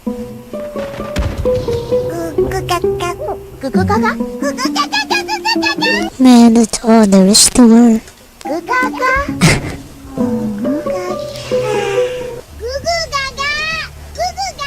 Man, I do think this is all freaking psyop. This is a freaking psyop. to promote it.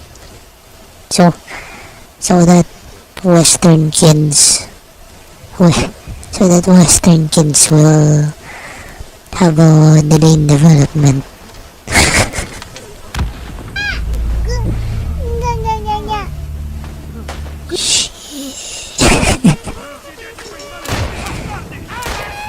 That's my conspiracy theory for today.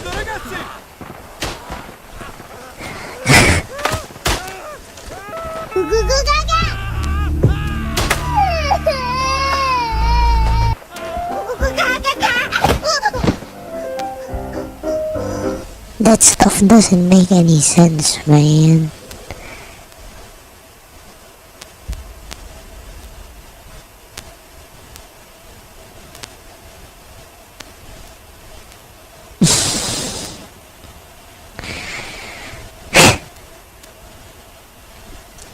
Oh man. Let's not promote that. Anyway, I'm gonna keep on freaking meowing. I'm gonna keep on meowing and gugugagain.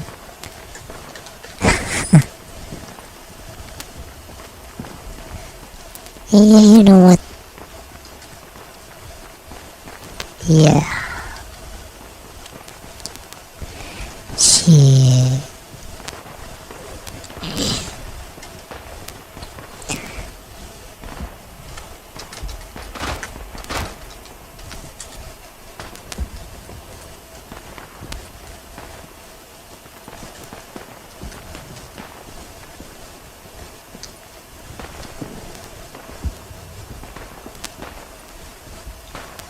I mean, I can do the freaking objective now. There's no machine guns here.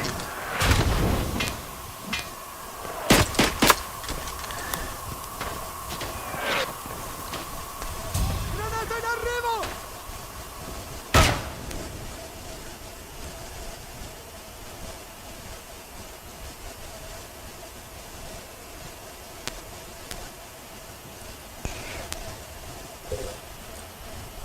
Para sa muscle lakas, kailangan ng HMB Daily that you can get with 50 eggs or drink Ensure Gold.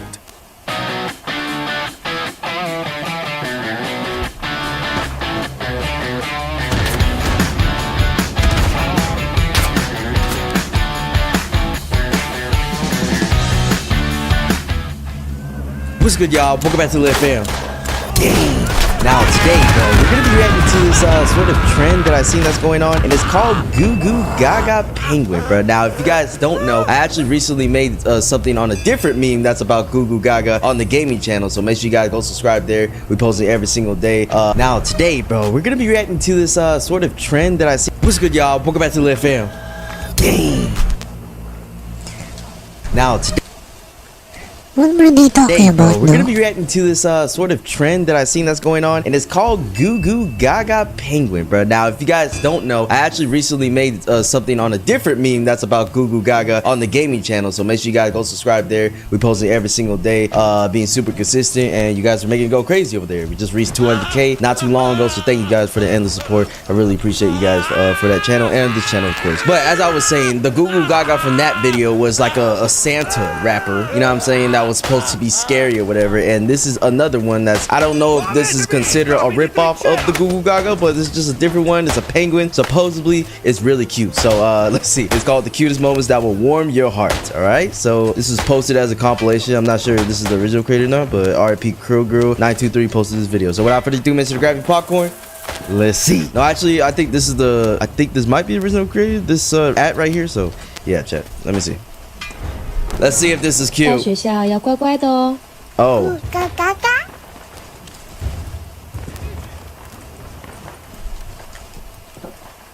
you know what? It's too early. It's too early, bro. It's too early. We gotta relax. I might have to turn captions on, bro. 放学见。 Okay.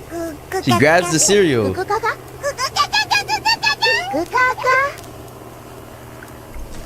Man, even the mother or the freaking guardian enables the behavior. Is that the only thing she know how to say? You know what? You know what? This is so cute. It's so cute to cut it. Okay, relax, buddy. Relax. What big ass hand is this, bro? Why he look like he trying to touch it? What the? Why he stick his hand out like that? Bro. What? Okay. I think it just says Goo Goo Gaga all the time. What did she cry for? It's not like she fell off the bed, you know? Oh. Right on your head, too. Your cranium kind of fractured right now. Can you think straight? Sorry. Okay. Good. Oh, right. Oh, damn. He just pushed a shatter. Relax, dude. Relax. You just said Goo Goo Gaga, nigga. Oh, who the hell is this? Oh. Why she punching us? What did I do? Nah, that ass, bro. She needs to relax. Why she look like someone from Genshin Impact or something? Nah. That's my first thought as well. Yeah, she definitely getting her lick back. Is that Goo Goo Gaga's mom or something? Like, what the hell is this supposed to be? Damn, bro. Damn. Weave. Why is she so tubby? Oh, she's tubby and fluffy.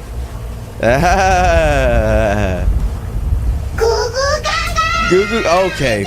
Now we got a friend, bro. We having a motherfucking play date. Like, what's going on here, man? Nah, hearing two Goo Goo Gagas at a time all day. Yeah, that would drive me crazy. I'm not gonna lie. Like, bro. Oh, you turn off the TV. Oh. Dang. Just throw it both in the trash can.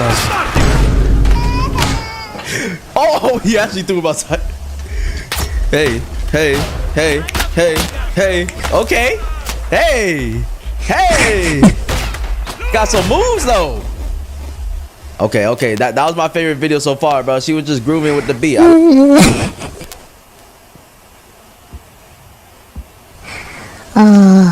What's this? Imagine redness calmed in seconds.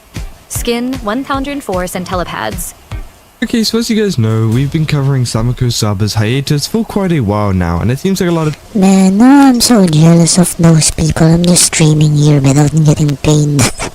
people have some very mixed opinions on it. Now, again, obviously some people are very upset that obviously she isn't there and obviously that she is taking quite a lot of time off, but there's also some people that are pretty understandable that, you know, this is, you know, her indie space now, right? She can do whatever the hell she wants, and, you know, she's not kind of bound by, what do you call it, corporate, I don't know what like scheduling, right? She doesn't have to, you know, attend events or anything. You know, she can kind of do things on her own terms, right? And I think that was one of the big reasons as to why Saba, you know, did go indie and did, you know, obviously start this all up, right? Was so that she can take more time for herself. And obviously, if she's not ready to stream, she's not ready to stream, right? And I think that was, you know, mainly it. But it seems like obviously recently we have been covering the fact that there's been a lot of people that have been taking advantage of this hiatus and essentially using it to take money from people, which of course seems to be a big problem. Now, essentially over on TikTok, there has been the case of, you know, this account, which is called samako.saba, which, you know, isn't actually the official account of Saba, because they have been streaming a lot of old VODs and things like that from Saba, which is all available on her YouTube channel, right? Obviously, everything is available if you go to her YouTube channel over here. You can go back and watch all of her VODs, all of everything, right? And it is all available for you to watch back without paying for anything, right? Every single stream, apart from the members only ones, of course. But obviously, you know, you guys know, you know, you just have to be a member of the channel there. But again, you know, if you don't want to watch that, you don't want to watch that, right? But essentially, yeah, it seems like it's gotten even worse though, because as I said, originally they were just going live and they were just kind of replaying the VODs, which I don't think is like the end of the world. And of course, they've also posted all of the teasers that Samako put up, which of course looks very realistic, and it's got a lot of views as well. So this channel looks legitimate, but apparently it isn't so. Apparently that is not the case, as yeah, they have been going live, and we did actually look at this a while back. They were live at one point, and essentially people were gifting them like subs and gifts and whatever you want to call them, over on TikTok, where this person was essentially making money off of old Saba streams and people thinking that Saba had returned and was doing like a TikTok only stream or something like that, right? Which obviously is not the case. You know, she has not, you know, gone live with any of that kind of stuff. And again, it seems like though recently there has been the case of, you know, this, where essentially someone has actually tagged me in this. It seems like they've been doing a lot of research, so shout out to Nobman there, saying this fake Samako Saba on TikTok is making people pay to watch Samako Saba streams, which are free on YouTube. Now, again, it's one of these things where originally it was kind of, you know, if you're stupid, right, you'd be paying for this kind of stuff. You'd be like gifting, right? Some people were gifting because they thought it was the real Saba, and we did actually look at some of the chat messages, and people were believing that it was the real Saba. And you know, it's one thing to gift for a streamer, right? It's one thing to gift them because you've done that out of your own kind of volition there. But now it seems like they are charging people to actually watch the streams, right? And it says games just playing live event, obviously $2 USD, and obviously not a crazy amount of money, but still, you know, something that is, you know, available on her YouTube channel, right? You don't need to pay for this. This is all up here, and you can go and watch it for yourself. Again, I don't know which you know, video or stream that she's taken it from, or that they've taken it from. Sorry. Again, I'm trying to see if there's any kind of but it seems like they probably changed the title and, you know, stuff like that. But again, they're just playing back her VODs and making people pay to register to watch it. And obviously there's going to be a lot of people intrigued as to seeing, you know, whether Samako Saba has returned or not, and seeing whether you know, this is something that, you know, could be you know, just a rare thing, right? Because some people are weird, right? Some creators are weird in the sense that, you know, they will come back only on one platform or whatever, And it is pretty believable, considering the fact that this channel has a lot of views, right? This channel has plenty of views from the original reveals here, and you can see it seems like they've kind of pre-farmed it, right? And obviously a lot of people were saying, is this the official account? And you can see people saying here, yeah, which obviously this is not the official account, right? Which I don't even know whether hidden, there should be an extra reply there. I don't know if they've hidden that comment or whatever, but again, it seems like this isn't the official account, and that this is just obviously someone that is kind of re-uploading stuff, right? So again, it is pretty crazy that is what is going on here. And you can see there's no other comment here saying like, is this the real one, right? Usually there would be people saying, please could you do a TikTok live, right? And obviously there's been a lot of people watching and things thinking that she's going to have a TikTok live, but that's not the case, right? And this TikTok isn't linked to anything to do with Saba, right? If you go to any of Saba's socials or whatever, the only thing that she really links to is her Twitter, and obviously her Twitter links back to her YouTube, right?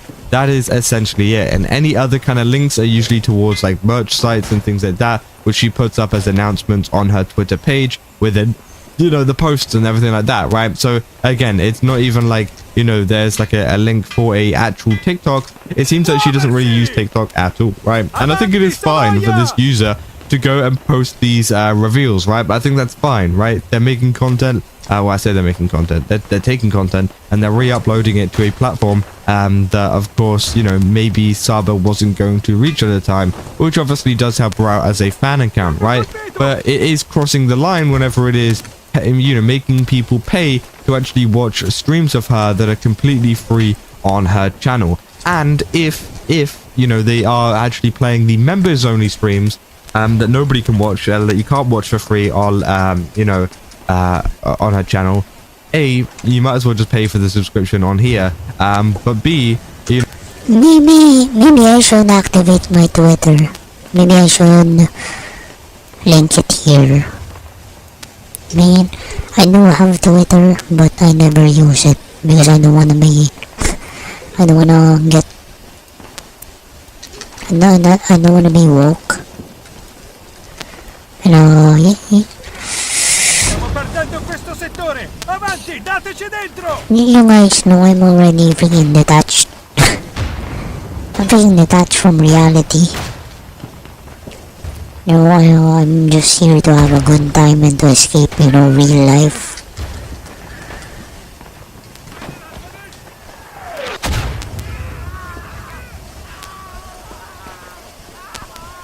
At least here I have control of... Well, not really. I mean... trolls can come here to our...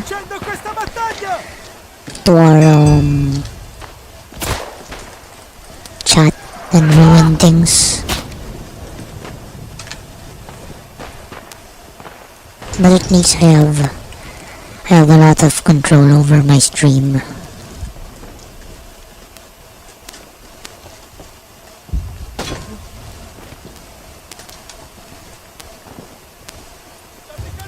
That video earlier about the, that, I don't know what he is. Is he a freaking therapist? Or a psychiatrist? I don't know. Yeah, I think I needed to hear that earlier.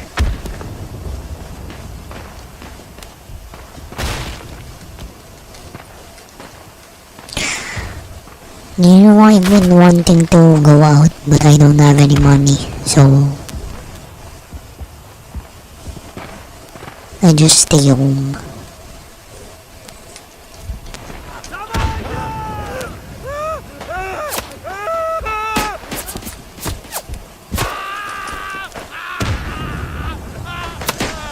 And after the stream, I have to do something for work, so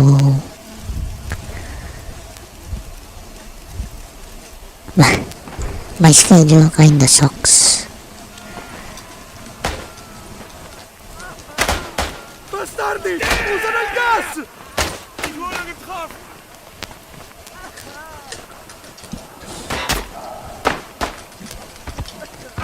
Yeah, got him.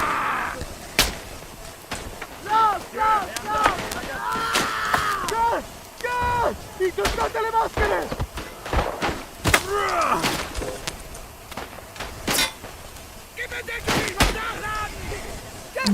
I mean, I've been on Twitter for a long time, but I never post. And I never scroll there. You know, I don't wanna be on TikTok because it's freaking cancer.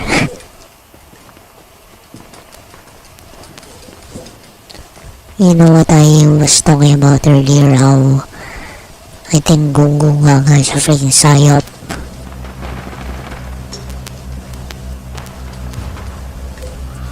And you know how different American TikTok is compared to Chinese TikTok. Because of the algorithm.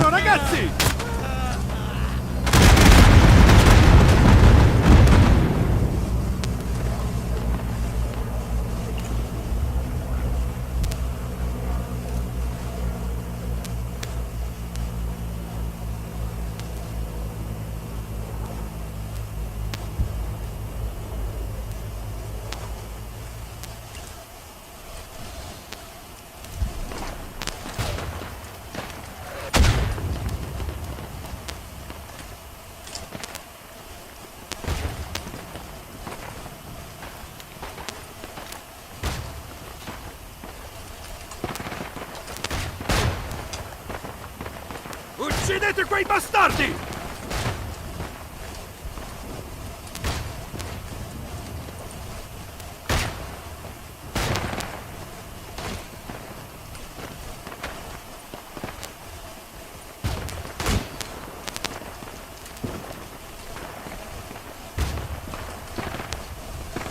Something's telling me to go on freaking dark time. But I don't wanna right now.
I mean, you know, I'm not gonna be a freaking hypocrite, of course. I also wanna make money off of this, off of streaming, but I know that I'm not very likable, you know, I'm not like those VTubers who are freaking anonymous.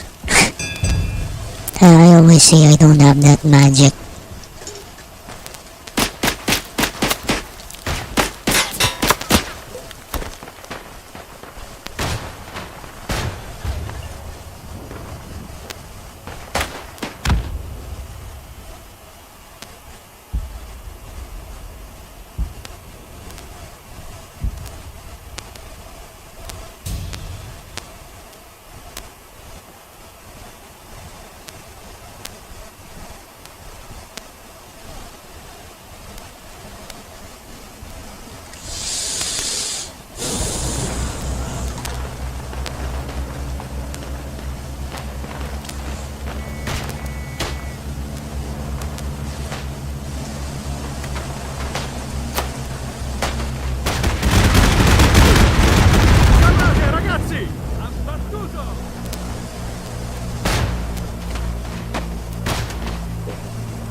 Yeah, it's...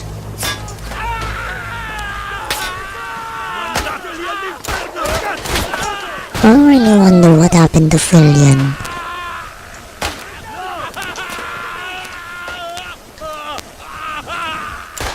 I mean, you know, I don't really follow.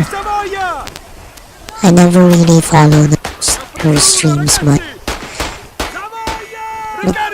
you know, every time I see like clips of her, it's pretty funny.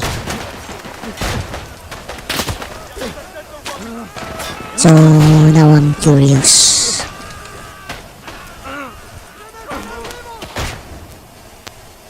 Anyway, I wanna play something else.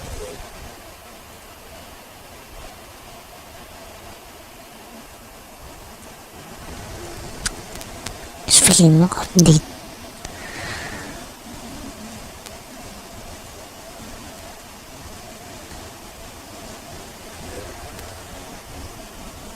I think I'm gonna get water. Hold on.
Did you see that, right?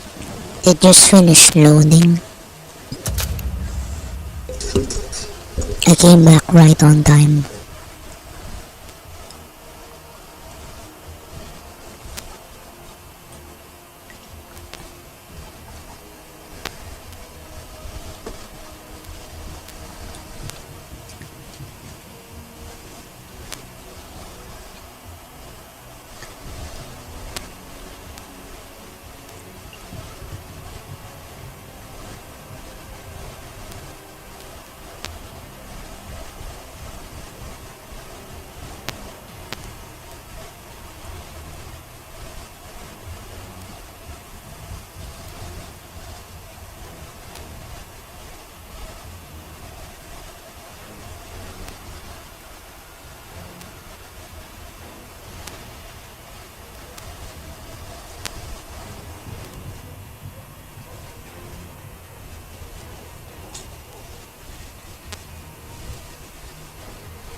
And, you know what?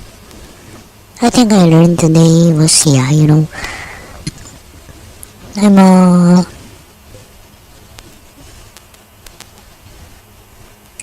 like we heard earlier, you know, I'm acting like I'm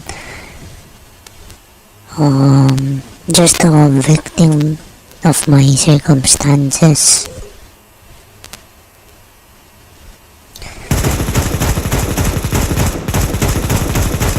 You know, at the same time, I don't wanna act like I'm the, you know, the shit. I gotta act my wage. I shouldn't act like a rich person. I shouldn't act like a big time person. So I should refrain from, you know, getting, I was gonna say spending so much.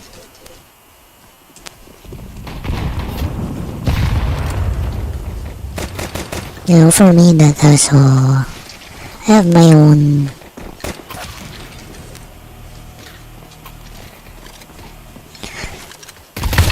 I have my own interests and stuff.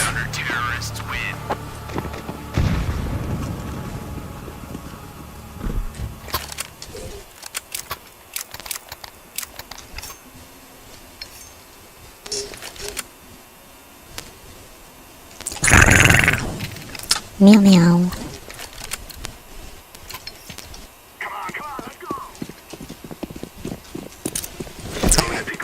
Maybe I'll play one match of Dota 2 after this.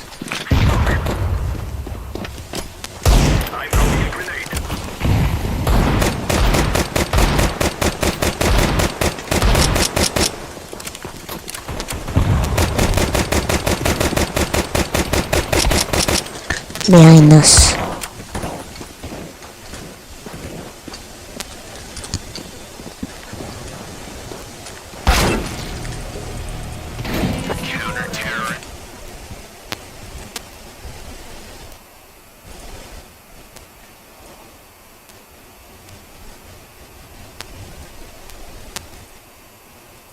Now, this is also where we sort of get to natural selection, because there are some people who know how to avoid those situations, know how to create a deeper emotional bond. There's some people who, based on the way that they were raised and their attachment style, maybe they have a secure attachment style, so like their ability to navigate relationship difficulties is better from the get-go. And many people who struggle to navigate, okay, how do I fix a relationship if it's kind of meh, right? And right now we live in a society where if something is kind of meh, it's like, oh, you can just find 1,000 other people. So abandon this relationship. Don't try to fix it. Don't try to work on it. Just move on to the next thing. And I'm sure that y'all will see this, right? Which is like, if we live in a world where everyone is moving on to the better thing, the person who is very physically attractive and can rotate through relationships and has no trouble finding a partner will, like, that's the environment in which they succeed in. Does that kind of make sense? And so this kind of taps into some of this idea that we see a lot, like this sentiment, right? This angry incel sentiment. Oh my God, some guys got all the girls. Now, I don't think that that's like specifically true, but I think we are seeing some actually really scary evidence that they're not entirely wrong. And so there's also data that shows that fewer younger adults are having casual sex. Among young men, declines in drinking frequency, an increase in computer gaming, and the growing percentage who co-reside with their parents all contribute significantly to the decline in casual sex. Now, do we need a scientific paper to tell us this is true? So first of all, casual sex is going down, the number of virgins is increasing. And what are the reasons for that, right? So being at home playing video games contributes to that. Hey, this was a shout out to the homies like me. Now we have alternatives. So back in my day, I know this was such a huge luxury, you could beat a game, right? So like I used to play Legend of Zelda #2. And like when I played Legend of Zelda #2, I played it and I was done, and I then got bored of it. The games that we play today, you can never beat and never be done with. So we're sort of stuck at home a little bit more. 50% of people under the age of 30 now co-reside with their parents, right? And I don't know if y'all have experienced this or not, but like a huge part of when you're young and like thirsty and have, you know, your early stage relationships is finding a private space in order to gauge in intimate relations. And so like, since we're all living at home with our parents now, it's like way harder to do. So I hope y'all understand like how important this is. This doesn't mean that there are some people who are losers and some people who are winners. What we're seeing is people who are very confused because one person is saying, hey, it's not that big of a deal. It's super easy to find people to date. And another person or have a relationship. And other people are saying it's hopeless. It feels impossible. Now, literally the statistic that I cited was, last time I checked, was 50% of people under the age of 30 are co-residing with their parents. Now, imagine how these two groups experience the world differently. When I'm 26 years old and I meet a girl at a party, if she's like, hey, can we go back to your place? And I say, I live with my parents, what do you think will happen versus... Yeah. I mean, I did beat Borderlands 3 like 3 times already. I got it last year, you know. Yeah. If I'm in the 50% of people who are like, yeah, I have a place that's 15 minutes away, we can absolutely go and hang out there, right? Do you all see how one very simple detail, which no one in Twitter acknowledges, everyone who's like, do people have any free will? Do dudes have any free will? They don't acknowledge that there are very big fundamental differences for the way that we walk around and we exist in the world. And the last thing that we're going to talk about comes from a website called Date Psychology. I couldn't find any peer-reviewed sources on this. They post polls on Twitter and they just collect people's responses. So here's a key thing. Should you be afraid to approach? Okay? So this is asking women, when someone approached you, what did you do? And 18.2% of all women say that if someone approached them, they reported them to the authorities. And I think... Yeah, me too. I mean, Red Alert 2. There's I don't know. There's that weird comment about, you know, that the person posted on Twitter where they're like, and then HR gets involved. So what's going on here? So I think this is another thing that I think is like real. You know, like earlier I was talking about how I was saying maybe I'm attracted to our boss because she's basically the Harry. You know.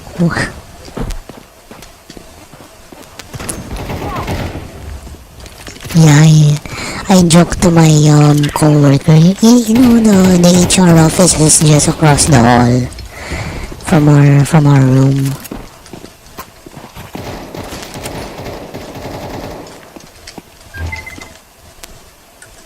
Really scary that we don't really acknowledge as much. So this is not peer-reviewed literature, but there is a 1 in 5 chance that if you're a dude who approaches a girl, that you will get reported to an authority of some kind. Well, I know it's a good thing that Harry always reminds me to stretch. I'm literally her. Minus the looks. I think one of the things that's happened now in today's society is that if you're a dude and you approach a woman, there is apparently a 20% chance, right? Data's not perfect, but there is a 20% chance that you will get reported to the authorities. How would that affect your ability to approach people? Back in my day, that didn't happen very much, right? People like, I hit on 100 girls that over the course of 3 years, like, didn't report me to the authorities at all. There's no, like, authority, like, I'm at a party with someone. That's not the experience of people today. And I'm not saying that this is good or bad, right or wrong, that women shouldn't report people to authorities. I think this is where, if you're not careful, you get down, like, this red pill rabbit hole of saying, this is bad, we should change things to the way that they used to be. I'm not saying that, okay? So be very clear. What we do on this channel... Imagine being able to build an app with your name on it, just by thinking about it. Meet Base 4... is try to, from a scientific or spiritual sense, understand what the hell is going on. Equip y'all with the knowledge to do the best to deal with the world that we live in. We don't say that this world is good or this world is bad. Our job is to tell you this world is different. Let us show you how so you can navigate it as best as possible. But this risk is incredibly real because we also live in a world today where it is not innocent until proven guilty. It is guilty when you're accused, and maybe after you prove your innocence, there's a decent chance that there's a certain amount of damage that is like done that people don't recover for.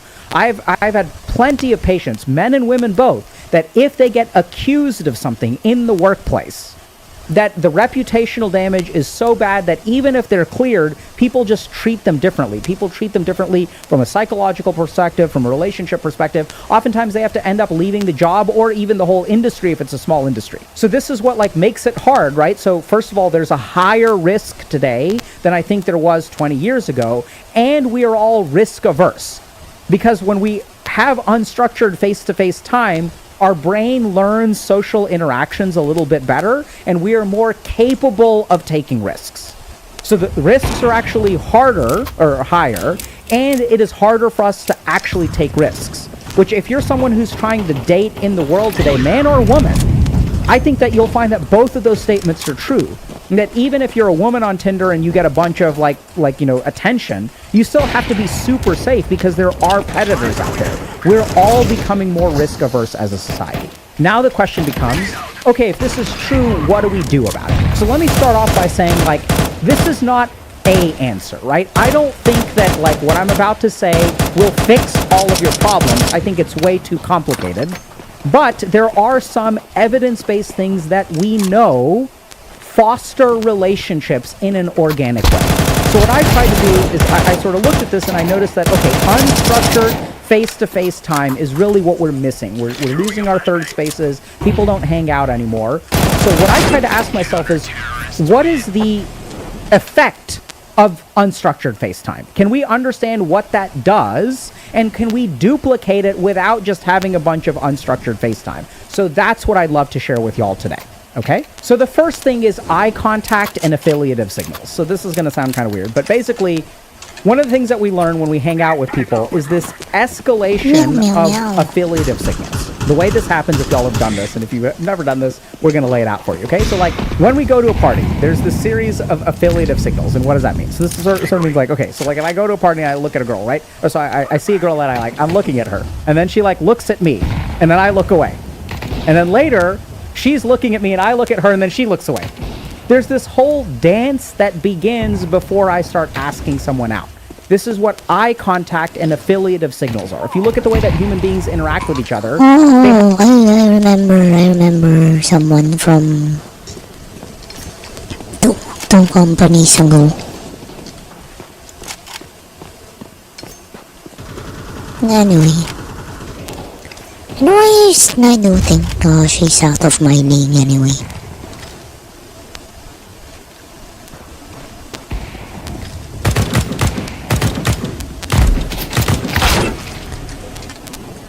Have an escalating level of engagement before we even talk. So the next time then what happens is I look at the girl, then she looks at me, and then I smile at her. I don't look away, right? And I'll raise my drink. I'll be like, here's to you. And then she maybe smiles, maybe she laughs. And then what happens is maybe she goes like this too. And then I'm like, this is kind of like flirting, right? So whatever, man. We talk about unstructured FaceTime. There is a series of is this okay kind of signals. And you kind of slowly escalate, you make eye contact, you raise your glass, whatever. And then what happens is you walk over to them and then you introduce yourself. Hi, my name is Alok. I noticed that we were playing eye tag for a little while. I figured I'd just walk up and introduce myself because, hey. Security. HR.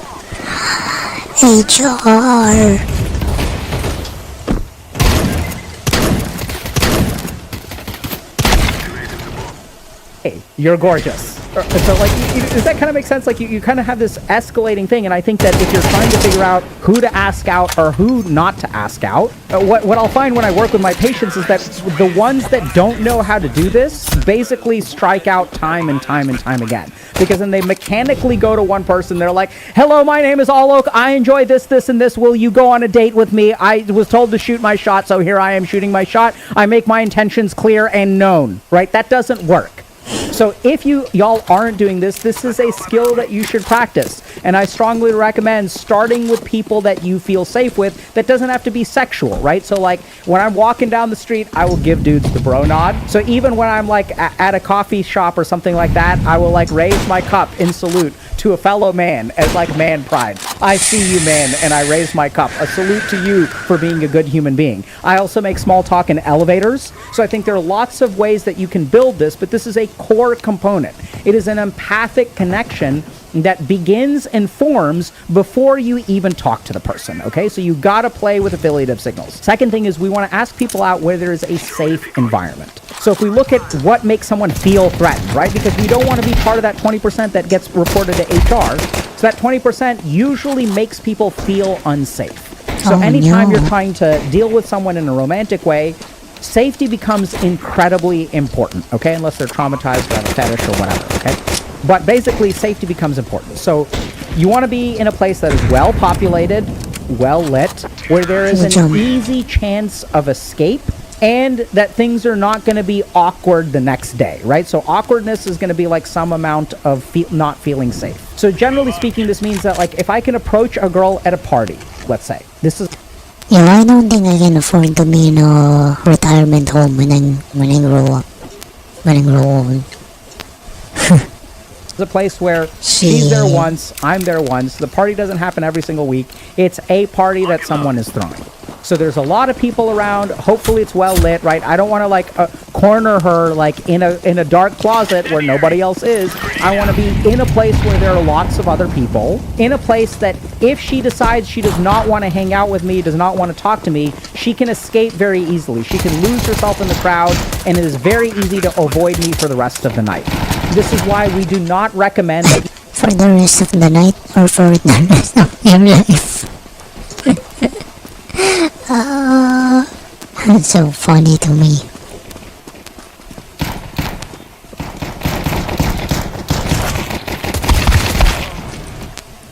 You ask people out who are coworkers or things like that, because if you're in a place where you're forced to see them over and over and over. I mean, you know, there are people who I don't want to be around. Not because they pose any real threat. It's because of the kind of danger they might attract. You know, if someone is a loudmouth, someone is a condescending person, I wouldn't be around them. I wouldn't want to be around them because, you know, they might really anger a wrong person. A freaking gunman can come after them and get hit too.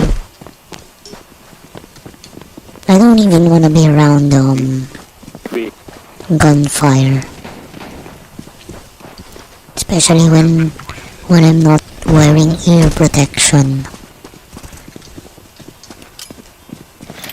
When I'm not wearing hearing protection.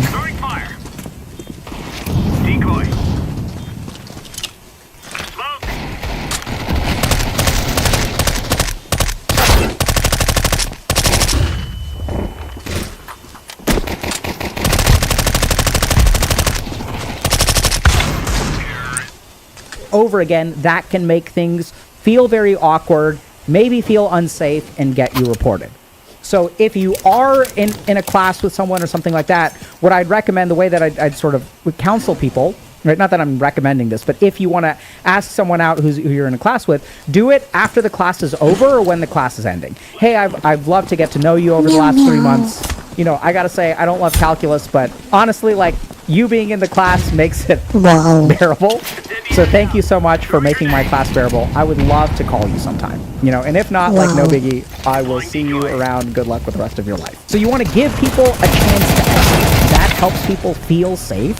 And if they feel safe, they will be positively disposed towards you, okay? This is also why we don't want to ask people out like at places like the gym. Because if they're like in a place where they go to regularly over and over and over and over and over again, and we ask them out, we can make things awkward. There's some techniques, some secret jutsus that you can do to sort of make that work. I guess I'll tell you all right now, right? So the way that you want to ask people out is like you want to be very clear. And even if you're asking someone out at the gym, hey, I've seen you at the gym for a few months. I was wondering if you want to grab a protein shake or something like that. And by the way, like, you know, if I've made things awkward, I apologize. I will never approach you again. Okay? So, like, you can just let them know, like, hey, I know this is making things awkward, but I just love to hang out. And if you don't want to, like, I won't bother you ever again. Be very clear with them, okay? And then respect that boundary. Don't keep on circling back over and over again. And then y'all may be wondering, well, hold on a second. Because if we look at data, we find that many people do start relationships at work. So how do you navigate that? On the one hand, don't date people at work. On the other hand, many people end up finding their partner at work. How does that work? This is the importance of the affiliative signals, right? So the way that you know whether it is okay to ask someone out or not is the kind of like flirtatious dance that you do. Y'all are staying up late. Y'all are both working on a project. And it's like, you know, like, hey, like, you know, oh, like, yeah, it's 4 a.m. Work starts in 4 hours. You live an hour away. Like, you can come crash at my place. And then she's like, ha, ha, ha, I wouldn't do that. And then you'd be like, I'd be the perfect gentleman. Unless you don't want me to be, right? Like, bam! Right? So this is... This is what I mean. It's like you got to like flirt your way up to that. And that's how you sort of... that's how these work relationships develop. I wouldn't recommend it because it's, generally speaking, more bad than good. Next thing that's really important is a relaxed demeanor. So we want to be relaxed and easygoing. Oftentimes the reason that we struggle to ask people out is because we're like either angry, right? I'm angry at the women. The women are not letting me procreate. They're not letting me procreate. My genes are dying out. Like, even if that's true, you can't be bringing that energy to them when you ask them out on a date. So we want to be relaxed. This is where confidence comes in. Everyone says, oh, like, you should be confident. We have a whole video about how to develop charisma as an introvert. Highly recommend y'all check that out because that has a lot more skills about, like, what is charisma and literally how to create. Yeah, I remember someone from college, you know, at least one person thought that we were together. There's she and I are always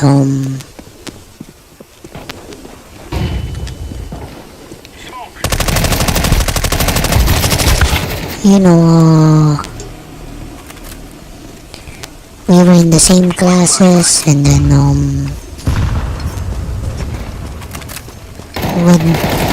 we'd always be hanging out at the same places. You know, during our break times. So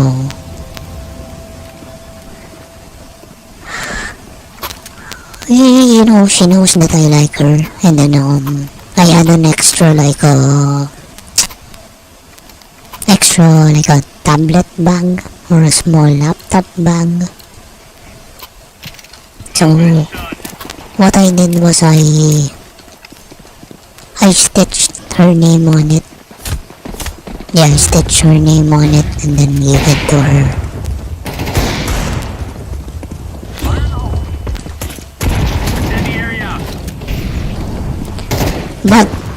But you know, she already had a boyfriend back then, so I wouldn't push it, you know.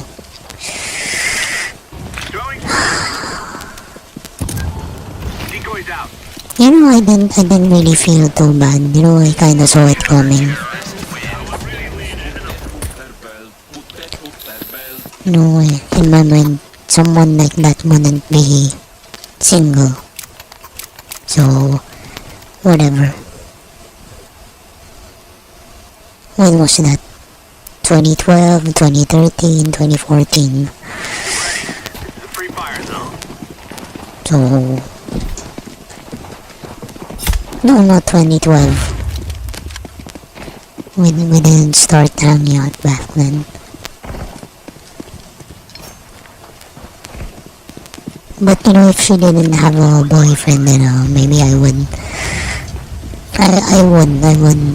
like court her. but she did. So, meh. You know,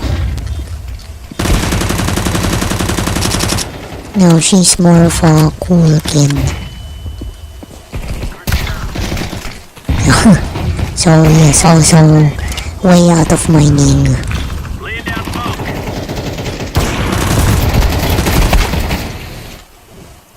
Create it, but a confident manner activates their empathic circuitry in a very positive way. Okay, so if you're anxious, if you're depressed, if you're angry, then the chances that you receive a negative response are super high. And this can quickly become a cycle because I'm angry, I'm resentful, I'm a loser, no one would ever date me, and I ask the first person out, I get rejected. Ask the second person out, get rejected. Feel more like a loser, ask the third person out, get rejected. So it keeps going. The last thing that becomes really important is shared context. So if you look at like how relationships develop, people who have some kind of contextual framework that they share can form bonds more easily. This is why, like, you know, this is why work is a common place for people to meet. Because we have the same asshole boss, so we're kind of in it together. Classes, oh, we both have finals, like, we both have this final exam, like, let's get together and study. There's some kind of shared context. So the way that I like to create this context, if you don't have it, if you're not in class with someone, if you don't work with someone, is this is where warm intros really, really matter. And this is where, like, when dudes say, or women say, like, oh, men and women can't be friends, I think one of the best ways to find a romantic partner is to have a lot of platonic relationships with people of the gender that you are attracted to.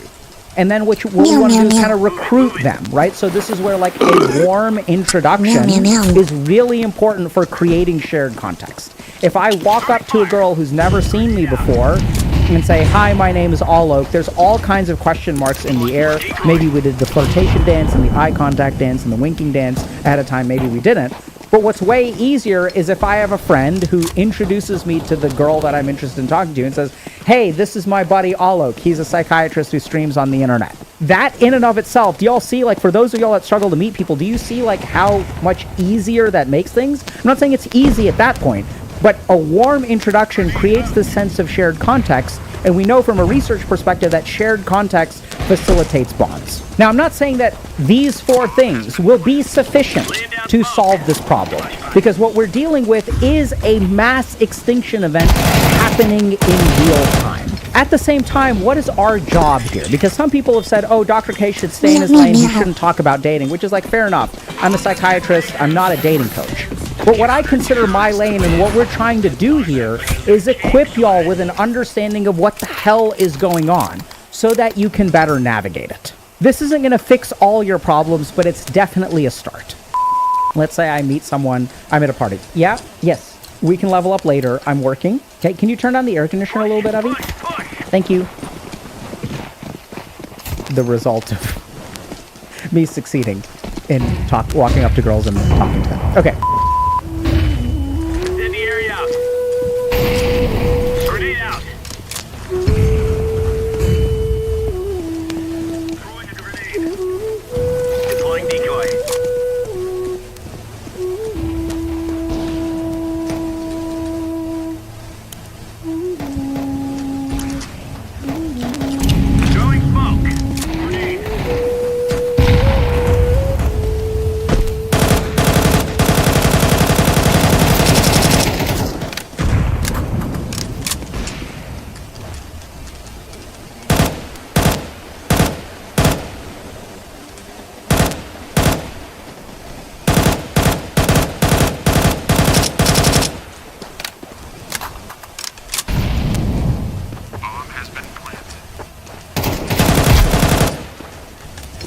Already unlock it.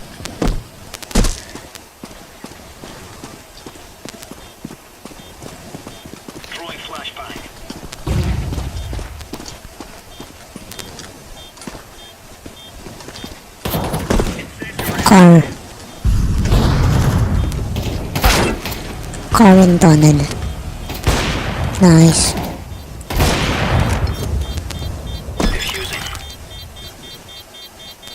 Wow. Counter-terrorists win. Nice. Meow meow meow.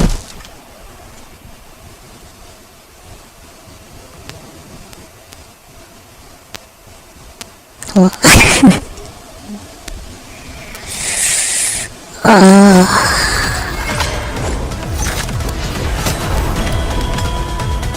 Today, we're going to talk about pornography addiction. Okay. You know, I think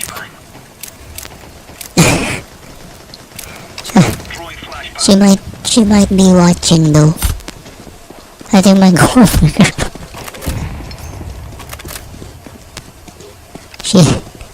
She seems to like Zhongli too much. I don't know. You know, maybe it's just me. Maybe it's just me thinking that she never really said she likes Zhongli so much. She just said that, you know, she means Zhongli. I'm the one making it worse. In women. So this is a topic that is chronically under-talked about, very understudied, and I'm absolutely guilty of that as well. So I got sort of highlighted onto this when someone on the subreddit posted, hey, like, we never talk about porn addiction in women. And this is a really common problem in medicine, where when there is one gender that has a problem that is really, really serious, we tend to, or very common, we tend to ignore that problem in other genders. So good examples of this are like borderline personality disorder in men is not talked about or studied nearly as much as BPD in women. And so I saw this post, and first of all, thank you very much to the community for alerting me to this. And then I looked into the research, and about some studies suggest that up to 20% of men are addicted to pornography, and actually up to 7% of women are addicted to pornography. And this is really common, where it's like, okay, so if 20% of men are addicted, like, let's help the men. But actually, up to 7% of women being addicted is really, really high. So just to give you all a frame of reference, about 6% of people in the world are alcoholic. So pornography addiction in women is actually more common than alcoholism is across the globe. So there are a couple of things that are distinct about pornography addiction in women compared to men, but we're going to cover all the basics today. So the first thing that really stood out to me, and fair warning, I've never actually worked with a patient who is a woman who has pornography addiction, part of where my bias comes from, but I've worked with tons of women who have many of the conditions that we're talking about, including borderline personality disorder and compulsive sexual behavior or sex addiction, that I have plenty of experience with. So first thing that we're going to talk about is really interesting fact that if you look at women who struggle with pornography addiction or compulsive sexual behavior of some kind, trauma is a very, very, very high comorbidity. I think around 57% of women who have some kind of sex or pornography addiction have a diagnosis of PTSD. That is shockingly high. About 42.9% of them have a diagnosis of BPD. So this is a personality disorder that is heavily related to trauma. BPD, or borderline personality disorder, also has unstable sexual relationships as part of the diagnostic criteria. So one of the key things that I've sort of seen in my work with women who have sex addiction is that trauma is a huge, huge factor. So we're going to sort of start there. So what kind of trauma are we talking about, and how does trauma shape fundamentally our risk for becoming addicted to sex or pornography, okay? So early on, when we have certain caregiver relationships, these relationships form the foundational script for our romantic relationships later in life, okay? So I'm not saying that this is like this isn't like Oedipal complex where I'm attracted to my mother or things like that. What I mean is that when we consider human intimacy at its core, right? So like, what does intimacy look like?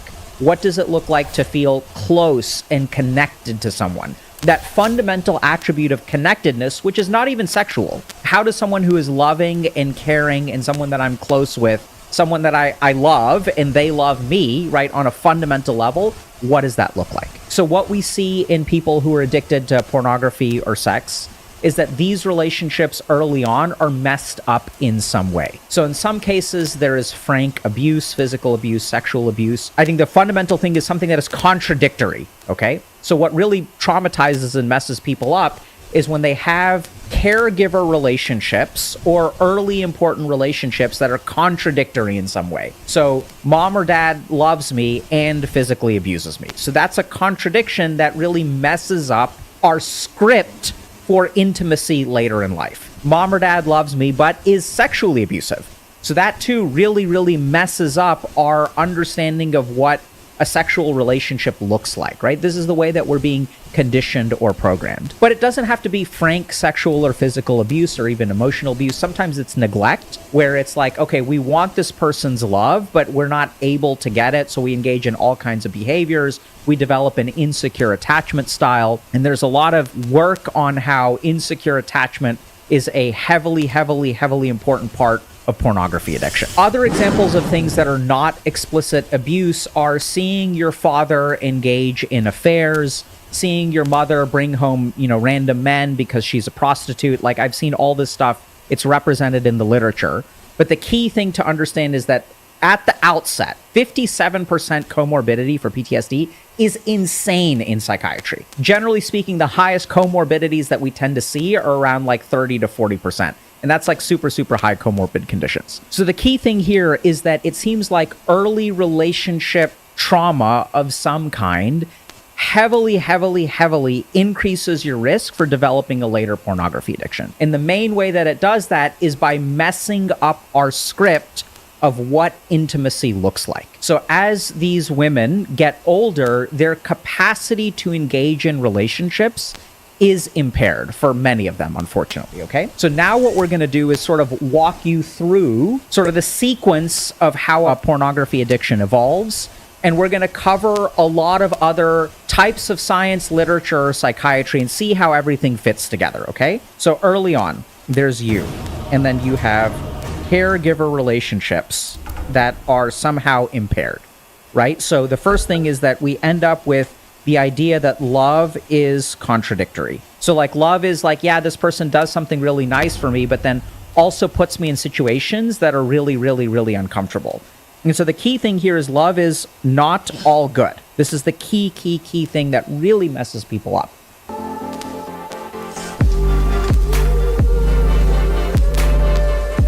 So,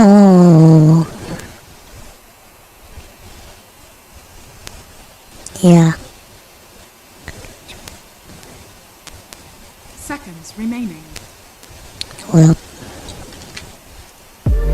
So as a psychiatrist, I work with a lot of sex workers, people who are addicted to sex addiction, engage in unstable sexual relationships. There's sort of two jobs that I've found working with them. One is sort of like healing the trauma and dealing with like the mental illness. And the second is like equipping them with the skills to form a healthy relationship. Because what we want is that corrective emotional experience. That stuff isn't necessarily psychiatry, and I actually put all that stuff together in Dr. K's Guide to Love, Sex, and Relationships. So check it out if y'all are interested in that. So when we sort of think about, a mother's love or a father's love or a parent's love, the key thing is it's like kind of unconditional, right? That's like the healthiest form of love, where like mom or dad is there for me all the time. This can happen with other caregivers as well. But then instead of that, what we end up with is love is good and love is bad.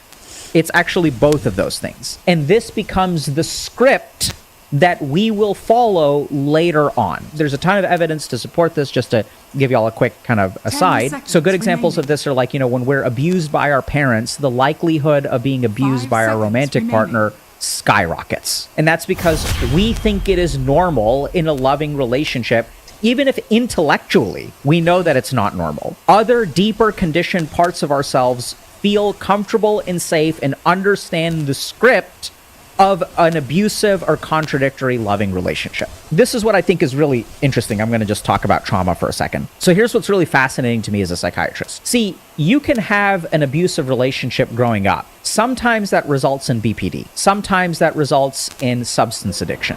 Sometimes it results in sex addiction. Sometimes it results in a mood disorder or bipolar disorder. So what's really fascinating to me is to understand why a trauma manifests as a pornography addiction in some people later in life. Does that kind of make sense? It's like the injury can be the same, but the way that we adapt to that injury depends on a lot of things. And this is what's really fascinating. So the first is that people with pornography addictions have altered dopamine reward circuitry, okay? And we'll understand how this will sort of paint us a picture of how we end up with pornography addiction. So basically these people are like hypersensitive to dopaminergic rewards. This predisposes them for addiction. So the risk of addiction goes up, right? Wow. And if you're someone who's lucky enough to not have... So it's not genetic.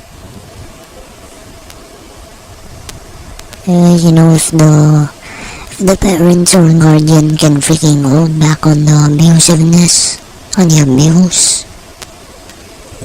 Have this polymorphism of the dopamine receptor, so like your dopamine receptors aren't particularly sensitive, then I think that like, you know, it manifests potentially as like major depressive disorder. The trauma will grow into major depressive disorder instead of some kind of addiction. This is what's also really fascinating. There's also endocrine changes, specifically stress responsiveness. The stress responsiveness is blunted. Now, what is that? So generally speaking, our tissues have receptors for stress hormones. So when our body is under a condition of stress, it secretes things like cortisol. And when it secretes things like cortisol, the rest of our tissues respond to that stress. But what we find in people with pornography addiction is that they have a dexamethasone suppression test that is abnormal. Specifically, it's blunted. Now, what does this mean? This means that when we try to shut off your stress system, it doesn't respond normally. So these people are also prone to baseline levels of high stress. The third thing that we're going to talk about, which is really common, is emotional regulation difficulties. For whatever reason, these people will have difficulty regulating their emotions.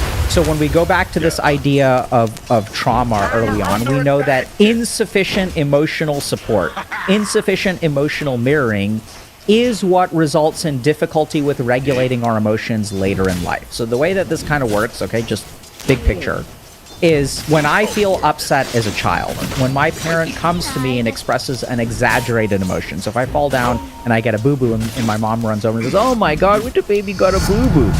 They are displaying to me the same emotion that I feel, right? So like if I feel worried, if I feel panicked, they're going to run over to me panicked. So I get this thing called mirroring. And then something really cool happens is like when my parent runs over panicked, right? I'm hurt. My parent runs over panicked. They examine me. They see, okay, it's just you just fell. There's a little bit of a scrape. And then they calm down. And when they calm down, I calm down. My favorite example of this is a really cool study I saw many years ago about how if you have a parent with anxiety disorder and you have a child with anxiety disorder, if you just treat the parent's anxiety, the child's anxiety improves automatically. You don't have to do anything with the kid. So literally as children, part of what we do is we outsource our negative emotions to our parents to take care of. When our parents are not around to take care of them, or there's lots of weird emotions like my mom brings home men and is a prostitute or sex worker, that evokes a lot of emotions that like it's hard for my mom to emotionally mirror. And then what happens is people who grow up with this kind of stuff, their brains engage in dissociative behavior instead, okay? So we tend to see an increase in dissociative behavior. And just to explain this once again, right? So like, let's... I mean, VTubers of freaking dissociative behavior. Say I have a parent who is abusive in some way. How do I reconcile that? It's really hard to understand it. So instead what my brain does is actually dissociate. So this is important to understand. Dissociation is not the same as regulation, okay? So dissociation and regulation are fundamentally different. Regulation is when I feel the thing and I calm it down. So it's like if I'm really upset, an example of emotional regulation is like, okay, I know I'm upset, this person did this wrong, I sort of talk to myself, or I engage in some kind of deep breathing, or I make myself a cup of tea. The emotions don't disappear, I deal with them. The mechanism of dissociation is fundamentally different. What it actually does is separates the communication from different parts of the brain. So literally what it does is the emotional circuits of our brain are active, but what we do is we silence them. They're still turning on, but it's kind of like we wall them off. It's like we stick them in the basement. So then the emotion is still active. We're not actually calming anything down. We're simply walling it off. And this comes across, it's something called hemispheric lateralization, which if you all have seen the trauma guide and stuff like that, you know some of this neuroscience. But this is really important to understand. You know, it's like if I have music playing and I just stick the speaker in the basement, it's still playing. That's very different from turning down the volume or getting the music to stop. So people engage in, they have emotional regulation difficulties. This is really common, okay? So then this is sort of the setup for pornography addiction. And then a couple of really interesting things happen. So now you're a person with resistance to stress lowering. We have emotional regulation issues. We've got dopamine sensitivity. And then we also have messed up patterns of intimacy. So this is the backdrop, okay? These are the risk factors. We haven't developed a pornography addiction yet. Then comes the catastrophic step, which is early exposure to porn. Now this is where things are a bit different for women. So first thing is that if you look at male pornography addicts, female pornography addicts, there's good evidence that all of them are, not all, but a high majority of them are exposed to pornographic or erotic, because now we're talking women and fan fiction and smut and 50 Shades of Grey left. Yeah, I noticed that. Yes. And I'm worried for one of my former coworkers. She likes to read those.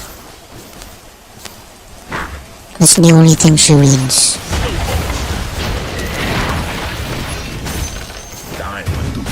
And you know, I'm worried, but it's not my place to do anything though.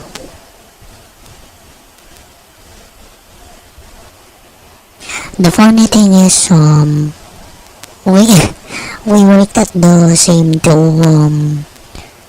two companies. Like Your middle tower. You know, I'm not gonna tell which ones. So, what happened was, she saw me at the cafeteria. Actually,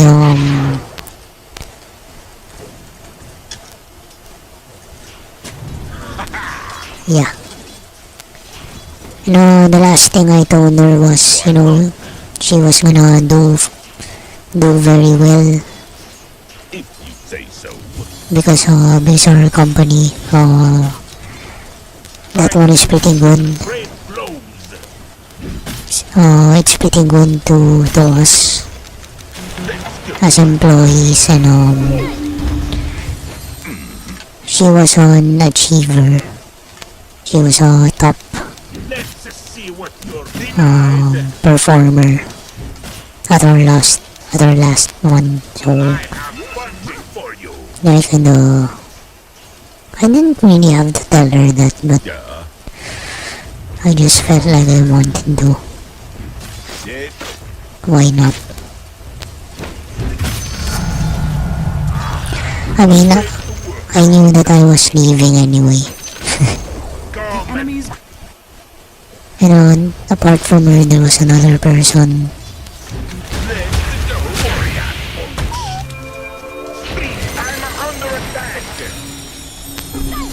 With a drinking problem. No storms are coming.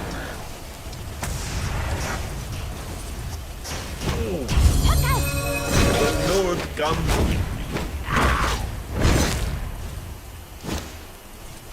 You betcha. Good to be good.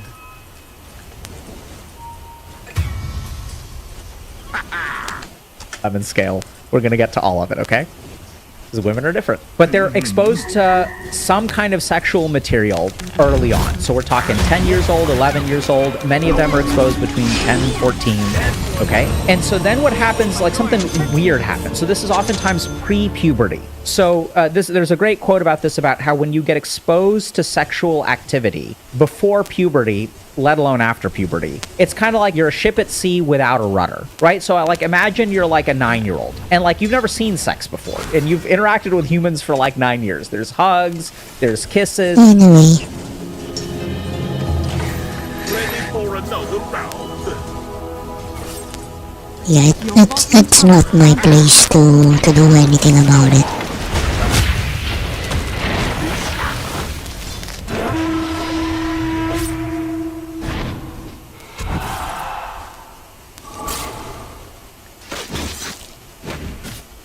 Get ready. Here I come. I'm not ready. Snowball. I tried to warn you. Yeah, shoot. We should spar with each other. Upward. Now the fun begins. Got it.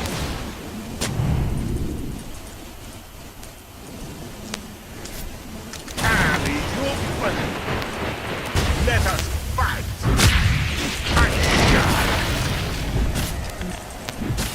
Let's see what you're made of.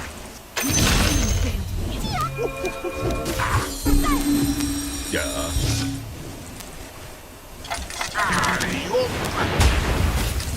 I'm under attack. Yes. The North comes with me. Dead.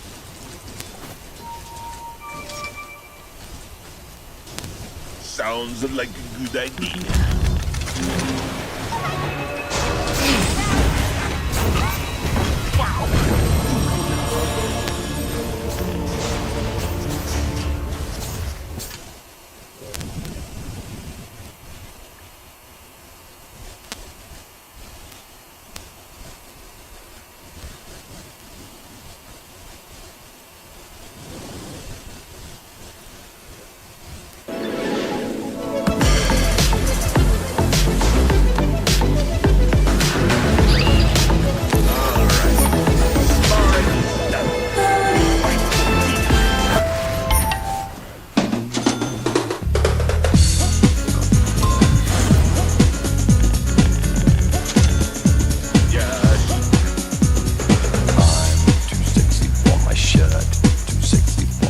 Hello mga kaswerte, this is Kim Domingo and I am truly honored and excited to join the Bet 88 family.